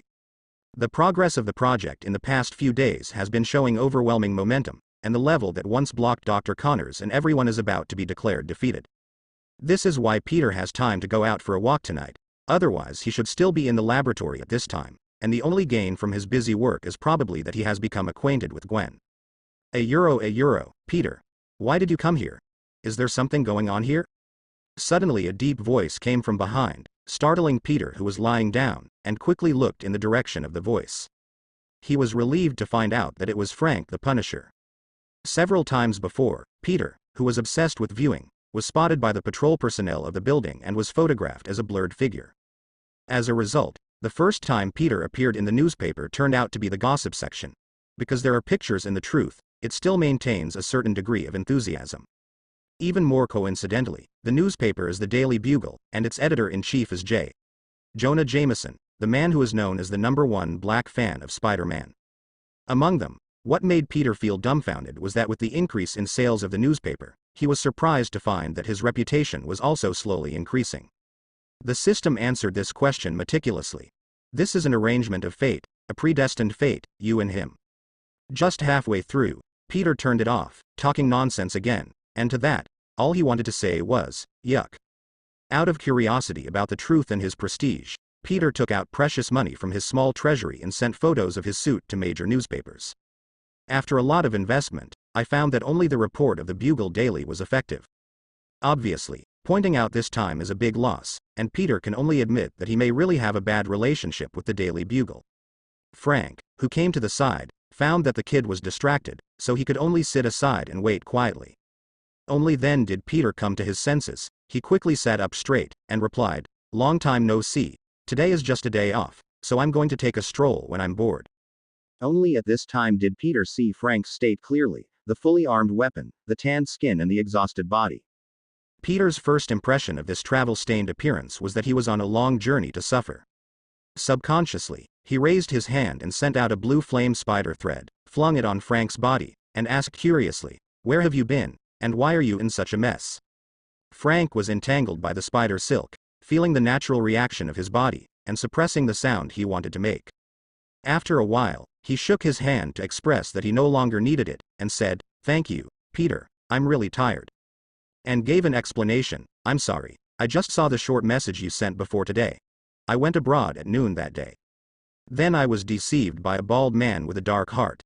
I came back from the Middle East by ship and just landed at the pier in front of me. I happened to see you here. Tell me about the recent situation. I heard some interesting things from the chatter of those workers." "Okay, no problem." Peter started with the battle in Hell's Kitchen and told Frank in detail what he knew. After that night, the night in this city became very quiet. Even Jin Bin, who was predicted to investigate all over the world, was also very quiet. At the same time, the underground order seems to have improved all of a sudden. There is no more robbery at night, no more. All the criminal acts in the past disappeared completely during this period of time. But I don't know whether this phenomenon is due to the vigorous sweep of the police, or there are other bigger premeditated schemes. In short, this kind of quiet seemed too abnormal to Peter. However, compared with this, the media side is extremely lively, and there have been many jokes in the past half a month. Among them, the release of a set of data by the police has attracted the attention of large and small media, and they are all extremely excited. The above is exactly, there has been no crime in Brooklyn for about 14 days. According to this data, the media across the country started their activities one after another, and they forcibly created a feast for the entire public. And for performance, for promotion and salary increase, for marrying by fumé. All kinds of weird angles appear in your editor's writings. Among them, the story of conspiracy theory won the throne of the king, and the sales volume is the best, attracting the attention of customers the most. Seeing these newspaper reports, if Peter was not one of the parties involved, I would have almost believed it. The sense of substitution is too strong, and they are all a group of guys who are afraid of chaos. In Peter's narration, Frank listened quietly all the time, and then expressed his views based on some experience. After discussing the current situation and considering the issue of time, the two went back to their respective homes. The next afternoon, Peter, who was struggling in the game world, received a call from Gwen. The first reaction was a little surprised. He remembered that in order to escape Aunt May's study plan, Mindy used the reason of sounding out information at night to meet up with Gwen and Jessica to go shopping at the mall. Here I have to mention one more thing. Mindy's ability to make friends is a natural master level. Regarding this point, he couldn't figure it out. How could Mindy, a little poisonous tongue, be able to kill both men and women? During the call, Gwen was extremely agitated, and hung up the phone neatly before she could fully explain. The general meaning is that the project is about to achieve breakthrough progress. Let him go to the Osborne group as soon as possible, and his intuition tells him that this time it is estimated to be successful, otherwise he would not be so excited. Peter quickly brought everything together. In order to hurry up, he chose a motorcycle for this trip. It was time to show a wave of people-vehicle integration. But before that, I have to go to fill up the gas first. I haven't driven it since I went to work half a month ago. Because every time I commute to and from get off work, I can catch Gwen's car. As for why I can catch it, this is another unknown coincidence. On one occasion, I ran into Gwen's father, Chief George. Generally speaking, the two of them communicated in a flat manner, and there was no link where they became friends at first sight. And Peter was very grateful for being cautious at the time, and he didn't have the cheek to chat with Chief George. Because there is no battlesuit, the treatment before and after this is completely different. The difference is very different. It feels like I was called Xiao Tianshan before, but now I am called Mrs. Niu. Sad and sad.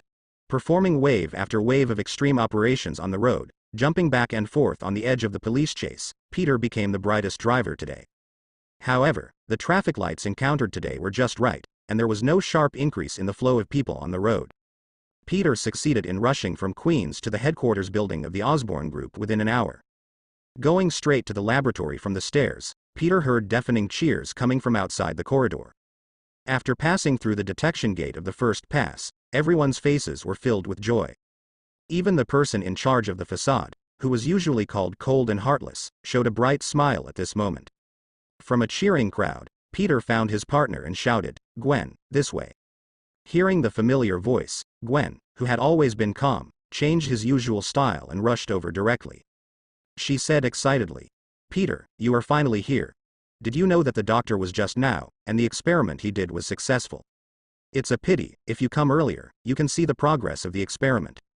We injected the first batch of serum into 3 mice that were missing a leg, and they all grew new legs within 10 minutes. A euro from Gwen's incoherent information, Peter probably sorted out the entire sequence and understood the importance of this experiment.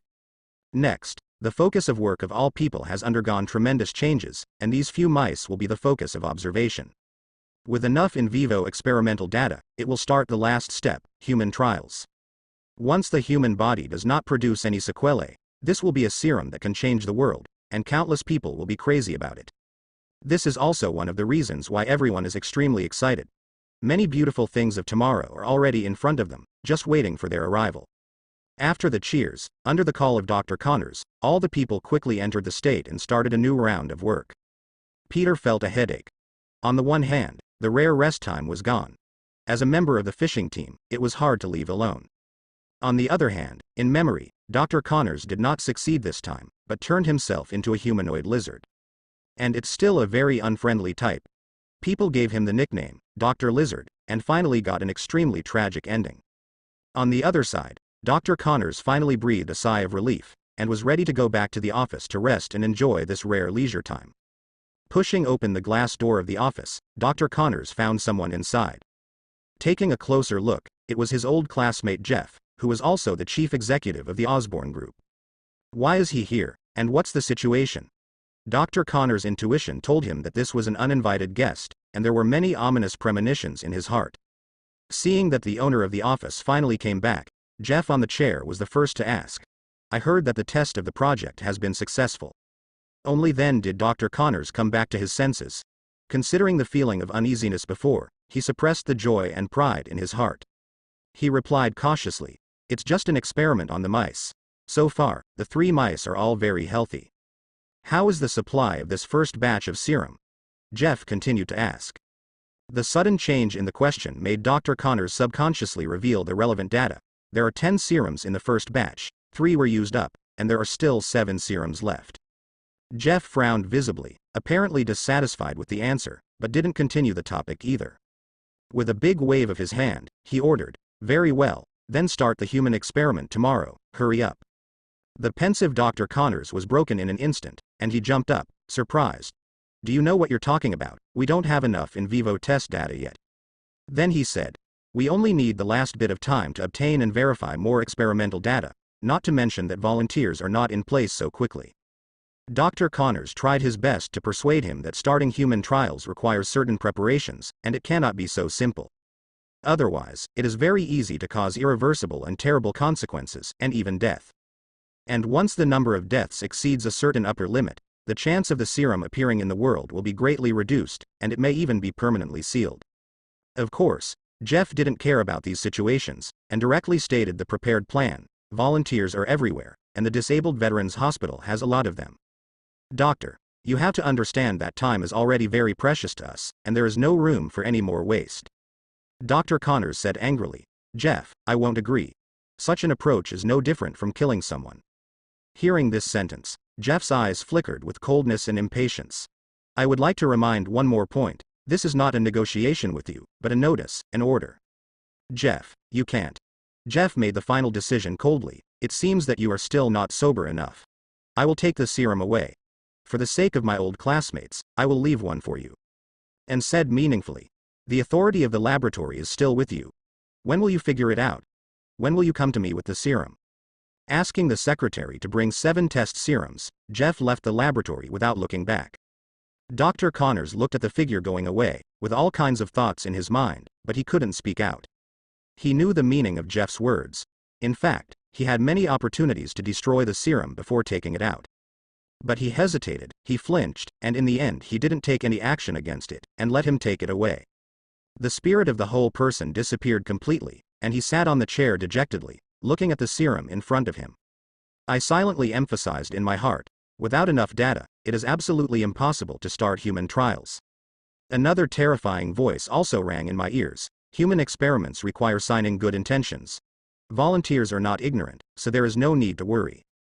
€1 in the first time after going out, Jeff got in touch with Chairman Norman Osborn. I don't know why I didn't tell about the choice of my old classmate Dr. Connors, but just put forward the point of view that time is money. Under Norman's arrangement, Jeff immediately took the serum to the Disabled Veterans Hospital sponsored by the group.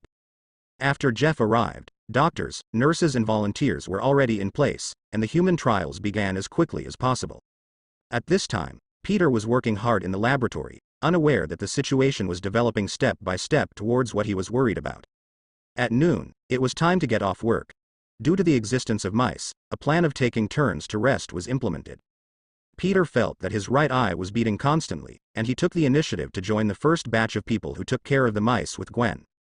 Looking intently at the 3 little white mice in front of him, his intuition told him that if he could discover the special situation in the first place, it might be possible to change Dr. Connor's ending. Time passed by, and the 3 mice were still alive and kicking, without any abnormality. The colleagues on shift were also in place at this time. Seeing the excited expressions of his colleagues, Peter could only give up his seat and go to the cafeteria. After lunch, before entering the laboratory, Peter and Gwen heard a scream from inside. The voice was full of panic and anxiety. Knowing that something had happened, Peter immediately pulled Gwen to Dr. Connors' office without hesitation. In the office, Dr. Connors was deeply haunted by 2 different voices. His heart was tortured and he was already a body that had lost its soul. Dr. Connors picked up and put down the serum in front of him. After repeating it many times, a determined look flashed across his face, and he made a decision. At this moment, Peter and Gwen rushed to the office. When he saw Dr. Connors preparing to inject, Peter rushed forward without saying a word, and took the serum from the doctor's hand. Gwen on the side looked at Dr. Connors, who looked like a walking dead, and knew that he needed to amplify his moves. Immediately said, "Doctor, something happened in the laboratory, there may be a problem with the serum." This sentence made Dr. Connors regain his soul in this body and revived his spirit. The 3 of them rushed to the laboratory quickly, and everyone inside was panicked, and everyone dared not, and did not want to believe what they saw. The joy of being about to succeed in the morning is still vivid in my mind, but I didn't expect a fatal blow after the noon break. Seeing the arrival of Dr. Connors, everyone quickly gave way to a road leading to the front, and all focused their attention on the doctor, hoping that a miracle would happen. The area where the mice were originally placed was already in chaos, with minced meat, fur, and bloodstains everywhere. As for the 3 little white mice, only one is left now, and they were caught by everyone and put into a larger and stronger iron cage. But this one can no longer be regarded as a pure mouse, it should be called a lizard mouse. This lizard mouse is 3 to 4 times bigger than the average small white mouse. Its blood-red eyes and sharp claws are proclaiming its ferocity to the world. At first glance, Dr. Connors couldn't believe it was a mouse, so he called up the surveillance video of the laboratory. The video clearly records the change process of the mice, and all 3 mice have changed into lizard parts. The doctor watched the video and muttered to himself, "The strength has become stronger, and the temperament has become more ferocious. They are killing each other." After a while, he turned around and said, "Everyone, I'm very sorry, I think our experiment should have failed." Everyone who had hoped before said nothing, and silence became the theme here. At this time, Dr. Connors thought of the 6 serums that Jeff had taken away, and quickly took out his mobile phone, pressing the numbers with trembling hands. Answer the phone quickly." A scream broke the calm situation. "Doctor, look at the trending news, there is a live broadcast on it, it seems to be." Dr. Connors felt more and more uneasy, and immediately used his authority to connect to the external network and project the live broadcast. "Everyone, I'm currently on a commercial street in Manhattan, where there are many unknown creatures running amok on the street, attacking passing vehicles and pedestrians. At present, the police are actively rushing here, and we will continue to bring you the latest news." Seeing this scene, Dr. Connors put down the phone powerlessly, and the most worrying thing still happened. The lizard-like humanoids on the screen were human experiments for the serum, and there were exactly 6 of them, exactly matching the amount of the serum. Seeing the expression of Dr. Connors, everyone present understood that the unknown creatures at the scene were caused by serum. All of a sudden, there was a lot of discussion in the laboratory. Dr. Connors saw the uneasy expressions on everyone's faces and realized the many impacts of this incident. He decided to give himself and everyone else a way out, and said proactively, "Everyone go to rest today. Paid vacation is a little compensation for working so hard." Under the strong persuasion of Dr. Connors, most of the people left one after another, leaving only the core members, and they held an emergency meeting. Gwen decided to stay in the company and wait. She believed that Dr. Connors would not just be so decadent, and they needed help. Peter chose to go to the scene to find out, because he saw a familiar vehicle in the live broadcast just now. It wasn't until the moment he walked out of the laboratory that he remembered that it seemed to be Uncle Ben's car. No, simply tell Gwen that something is wrong, and then rush to the scene. At the same time, the system once again had a surprise, announcing the task meticulously. Sinister 6. Lizard version. Under the subtle influence of the host, the one-man Dr. Lizard got a chance to evolve, and the 6-member Lizard Warrior officially debuted as a group. Please host to leave as soon as possible and handle it properly. Mission reward. Unknown. Reminder. Everything is measured by the completion time of the host. €1. On the other side, the group of 6 who had been injected with serum successfully advanced to Lizard Warriors in the hospital, and the 6 quickly united. After 3 rounds of fighting with Jeff and others, the winner has been determined. A pile of stumped limbs and broken arms were left at the scene, as well as mobile phones that kept ringing, creating a terrifying atmosphere in broad daylight. Because everyone has their own favorite places to go and relatives they want to see the most. Therefore, as soon as the United 6-member team came out of the hospital 1 minute ago, they started fighting.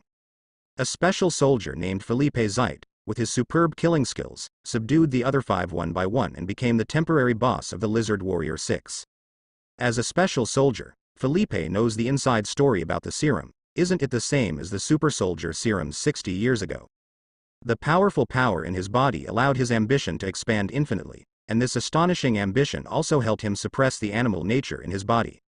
He knew that the most important thing at this moment was to control the inventor of the serum.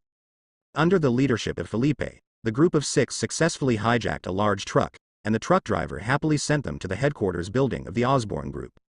It was going very smoothly, and under the gentle language, the driver was pushing the speed limit. It's a pity that Felipe underestimated the impact of the animal nature in his body on his sanity, especially the changes in environmental factors. When passing by the commercial street in Manhattan, all kinds of voices reached their peak, like the rising tide of seawater, reaching the ears continuously. Felipe also had to put his energy back on himself. Taking advantage of his inattention, several lizard warriors directly broke into the carriage and ran towards the outside world. Lizard warriors are generally 3 meters tall. Coupled with their peculiar appearance, they scream everywhere they go. Felipe could only get out of the car to stop it, but he still overestimated his own resistance. In many changing environments, he was gradually immersed in animal nature, and his original calmness gradually turned into anger.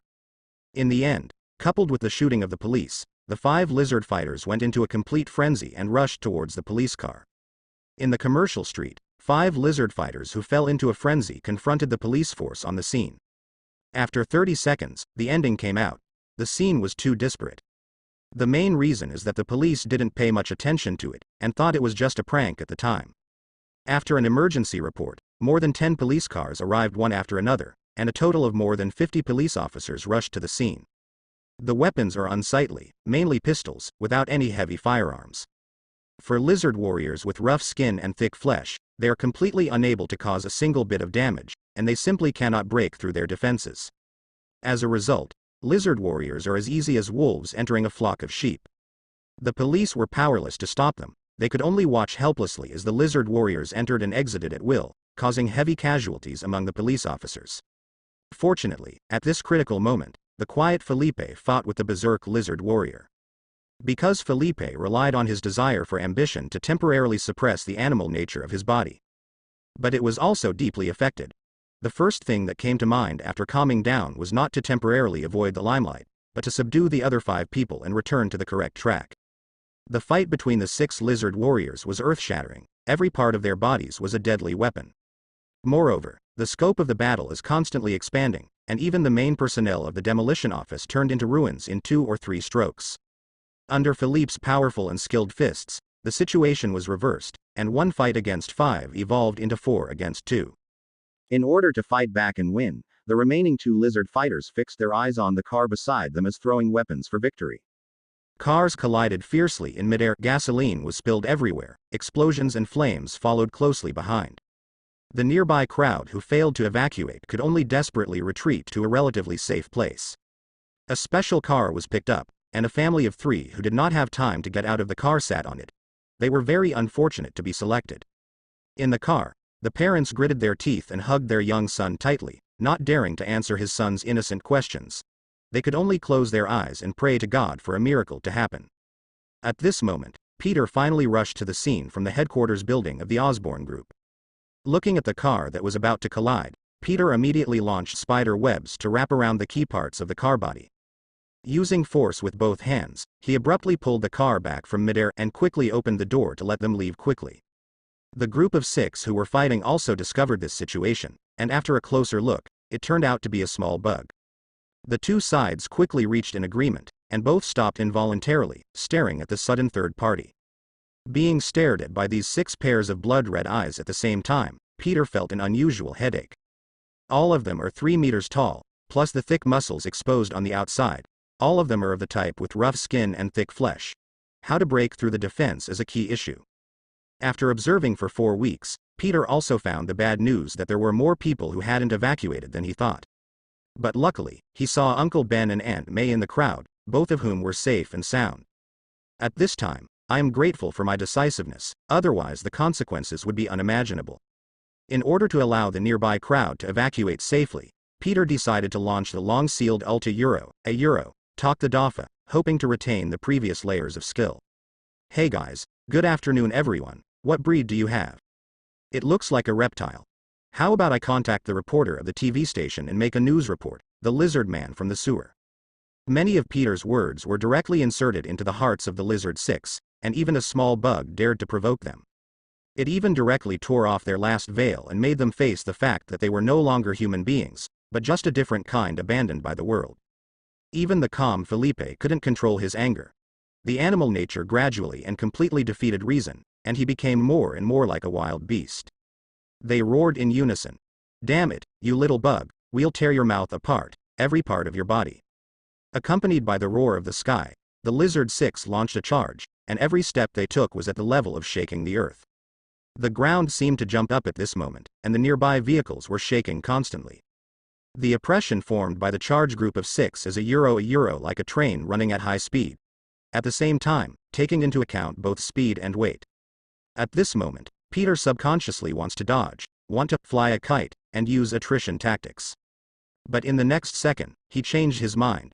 Peter chose the answer of facing up to the difficulties, took the initiative to rush into the encirclement of 6 people, and started a close combat with the lizard warrior. Because it is very clear that the lizard 6 are not fools, they may leave the battlefield at any time, or see through Peter's intentions, and run directly to take hostages. Peter had to take all these into consideration. Fortunately, the nearby crowd did not miss this opportunity and was gradually evacuating.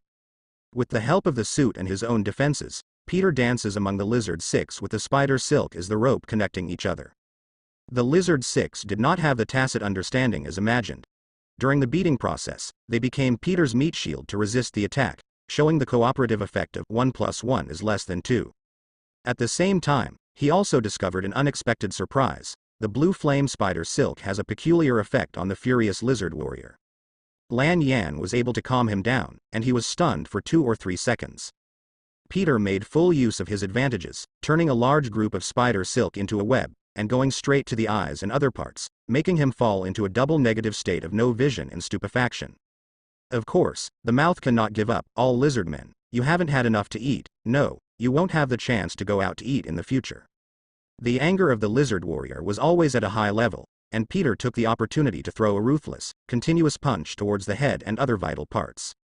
Under the heavy blows, even the lizard group of 6 spattered blood.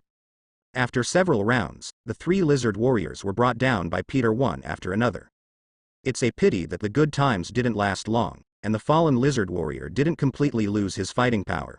With his strong self-healing ability, he got up again after a while. But Felipe found that he had not been able to catch the bug in his eyes for a long time, and began to think about other ideas. His eyes looked at the evacuating crowd, and his body gradually changed direction. Peter, who was looking around, didn't miss this change.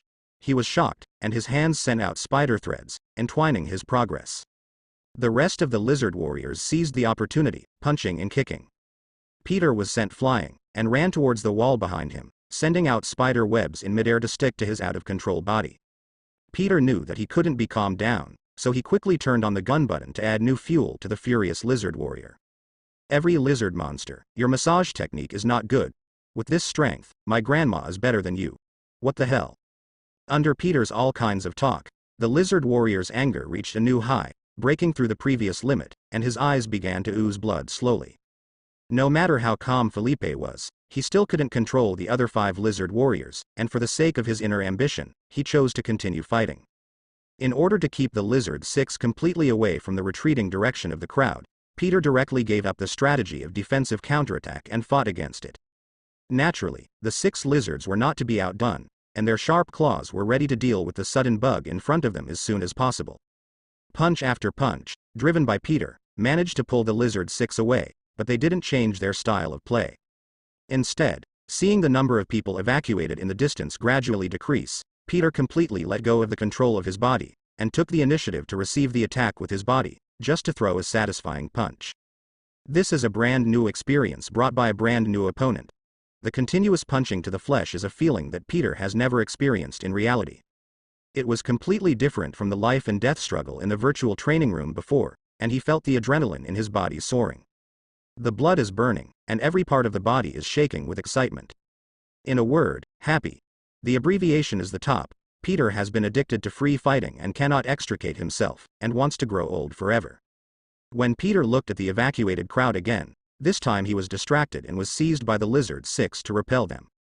In the next second, Peter's body directly declared to take off. Swooping all the way to the rear, broke through 3 solid walls, and entered the interior of a shop.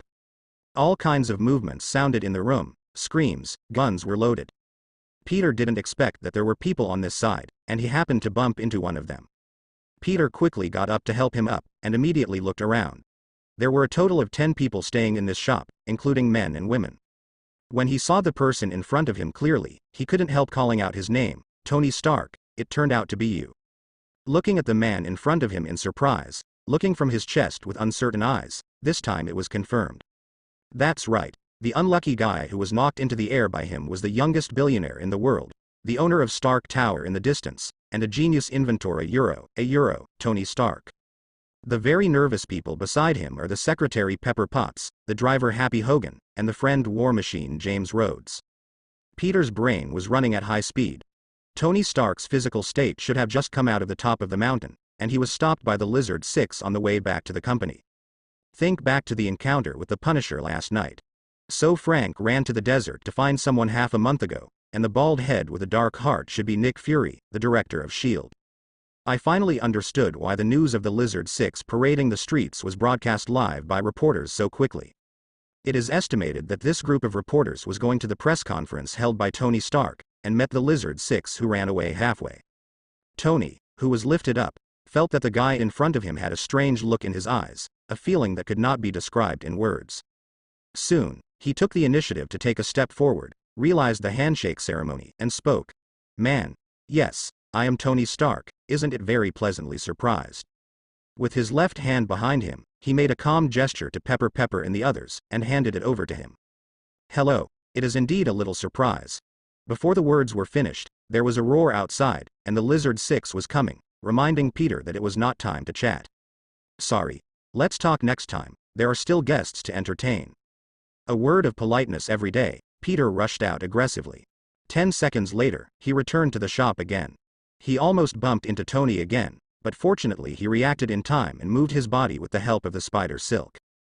The scene became a little quiet for a while, and from their eye contact, Peter saw suspicion and anxiety. In order to alleviate the awkward atmosphere at the scene, Peter got up and patted the dust on his body, shrugged, and explained. This is just a small accident. Let's trust each other a little more, shall we? Mainly because of the sudden appearance of Tony Stark, he couldn't help but think about why Tony Stark announced the day of Iron Man. But this time there is also an advantage. It made Peter come out of the state above, and realized that he could not drag on any longer, and things would change later. Peter looked around and decided to make reasonable use of resources, obtain local materials, and manufacture suitable weapons on the spot. From the broken wall beside him, he forcibly pulled out multiple steel bars, and used brute force to fuse them together. An incomparably broken steel knife was completed. Looking at Peter, who was going straight ahead with a steel knife, Tony behind him was confused. This change is a bit big. He couldn't help but turned around and asked, "I haven't been here for the past few months. What happened in the outside world?" Outside, when the Lizard Six saw Peter running towards him, they hesitated this time. Under the crazy attack before, everyone gradually understood that the little bug in front of them was a formidable enemy. No matter how powerful the self-healing ability is, it cannot keep up with the speed of the injury, and they gradually feel the danger. But before the many thoughts in his mind had time to finish thinking, Peter started talking again, ridiculing from various weird angles, fearing that they would not understand, and using various body language to show. This scene made the Lizard Six anger burn with passion again, and the bestiality reoccupied their brains, bursting out like a wild beast. If they ask again at this moment, they don't know how to write fear at all, they only know to raise their sharp claws and tear up the annoying bug in front of them. Peter said what a coincidence, he also had the same idea, and couldn't wait to present 6 more thoughtful, little padded jackets to Elder Satan. All handcrafted, there are only 6 pieces in the world, which can fully meet the status of the old man Satan, making him unique in temperament. The goals of the two sides reached an agreement, and a new round of fighting officially began. Peter is still the third child, mainly with blue flames and no vision, and mouth guns as a support.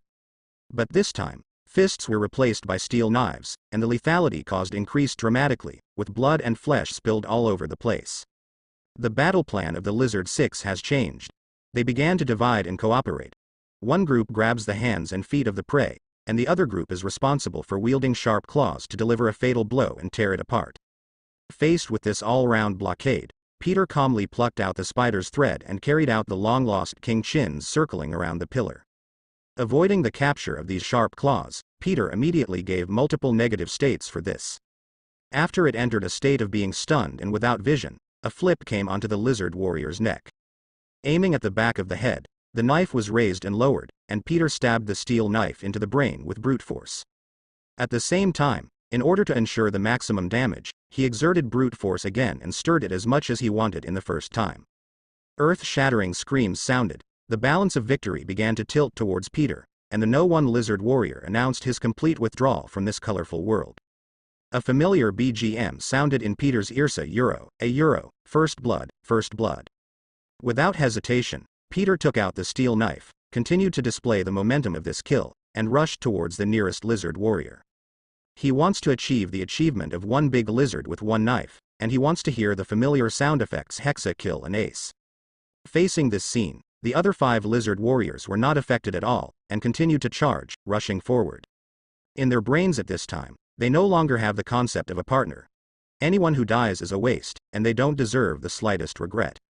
Peter did it like a bamboo shooter, slipping in and out of the lizard warriors at will. Double kill, triple kill,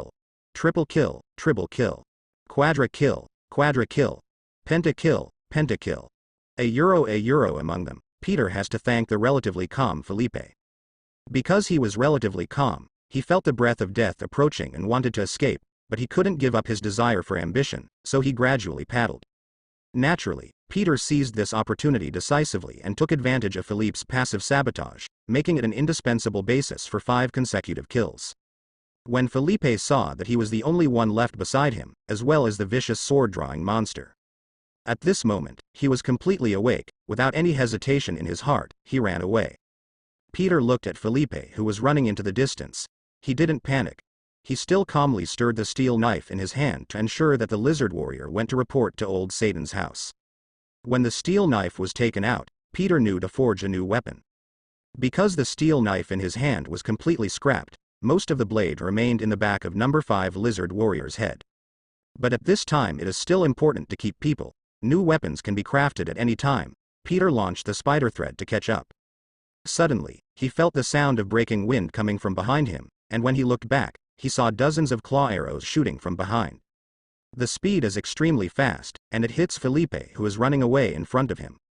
When the arrow touched the target, a blue arc flashed, and in the next second an electric current of tens of thousands of volts burst out, subduing Felipe in place. It turned out that when Peter and the Lizard Six were fighting hard, the police reinforcements had already reached the commercial street. But this reinforcement is a little different, all in jet black clothing. Had Peter been there at the time, he would have discovered that someone was using the name of the Strategic Homeland Defense Offensive and Logistics Agency to negotiate with the police personnel at the scene. It was still because of Tony Stark, when he received the news that he was intercepted halfway, and even his personal safety might be harmed again. Nick Fury sent an elite team specifically for this purpose, led by Hawkeye Clint Barton and Phil Coulson, to escort Tony Stark on his return journey. After arriving at the scene, they quickly sealed off the scene, evacuated the surrounding crowd, especially a group of melon eaters who were not afraid of life and death, and established one line of defense after another. Hawkeye led the team forward, happened to see Felipe fleeing frantically, and immediately announced the order to attack. Dozens of hook and claw arrows headed towards the lizard man, but because Felipe focused most of his attention on Peter, he didn't dodge any of them. Falling into a state of paralysis for a while, Felipe, who fell to the ground, was yelling and trying very hard to control his body, trying to get up as soon as possible. Facing this rare gift package, Peter, not far away, immediately speeded up. He knew that now was not the time to be polite. Come to the side, grab multiple arrows with bare hands, let the current pass by, and twist them together as a new weapon. Under Philippe's horrified eyes, Peter acted decisively, exerting force with his hands, still in the familiar position, behind the familiar head. The screams, begging for mercy and scolding sounded continuously, but Peter was not affected. He waved his hands mechanically and smashed down extremely steadily, once, twice, 3 times. Behind him, Hawkeye also rushed to the scene. Seeing Peter, who created a brutal situation, he was a little apprehensive and clenched his hands tightly. It wasn't until this time that Peter stopped what he was doing, and also realized the situation at this time, and his intuition told him that it was dangerous. When seeing the man with the bow and arrow, such obvious features, let Peter immediately know where they came from: shield. Or snake and shield. Then the man confronting him should be Hawkeye. In this regard, Peter held the strategy of, don't move the enemy, I don't move, and let it develop naturally. Well, in fact, they are very aware of their own abilities. For Shield and Hydra, they are currently not qualified to conflict with them, and can only wait and see. At this time, Hawkeye also felt a little tricky. This was a dilemma. Before leaving, his black-hearted boss had secretly sent him a message, trying to appease him as much as possible, and finally take countermeasures. But now in the exaggerated situation before him, Hawkeye couldn't guard against the vigilance in his heart and communicate with him calmly. He couldn't help complaining in his heart, why hasn't Coulson come yet? Therefore, the two sides fell into a silence, and silence is the theme of today. At this time, a third-party force appeared, Tony Stark appeared, and he led more than 10 people out of the shop talking and laughing. As soon as Tony saw the atmosphere of the scene, he instantly understood the current situation. I also saw a familiar man on the plane, Coulson, who was running. After thinking about it, he waved his hand and said to Peter, "Boy, as my bodyguard, you must remember in the future that your task is to follow me. Let's go." After speaking, he took the initiative to grab Peter's arm and pulled him into the team. From being blind to ecstatic, Peter must have accepted the position, and he can leave without doing anything, so what else can he say? Behind him, Hawkeye saw the person being taken away, so he naturally announced to put away his weapon, and communicated with Coulson, who arrived. "You are late. It seems that you have to work overtime." "Critter, I'm very suspicious that you're cheating on me right now. The only thing I need is evidence. Not only do I have to work overtime, but I still have to go on a business trip. I haven't been home for almost a month." Coulson, who had just arrived at the side, was adjusting his breathing. Hearing his friend's ridicule, he pressed his temple and said with emotion, "Then report directly to the top, don't hesitate. I guess I should agree to your reasonable request." "Hee. You agree with me to continue to go out to work. You really want to kill me. I really didn't expect this day to come." A euro. Peter followed the team all the way to the front of the vehicle, said thank you, and was about to turn around and leave. "Don't worry, just wait for me." Tony stopped the pace. He took out a business card from the car, and wrote down his most personal phone call under Pepper's surprised eyes. "Boy, come here, my contact number. I still owe you a favor. I will contact you after a while. Leave early, pay attention to safety." Peter didn't expect to stop him to give his contact information, so he took the business card hastily. Ah, okay. I also understood what Tony said. Presumably, many people are now eyeing him, wanting to find out his true identity, study his body structure and so on. But of course there are many benefits. Although his figure will be blurred in the video, it is a live broadcast after all. The system's ever-increasing prestige value is the best proof, even more exaggerated than last time, and it is about to reach the achievement of breaking 1 million prestige points.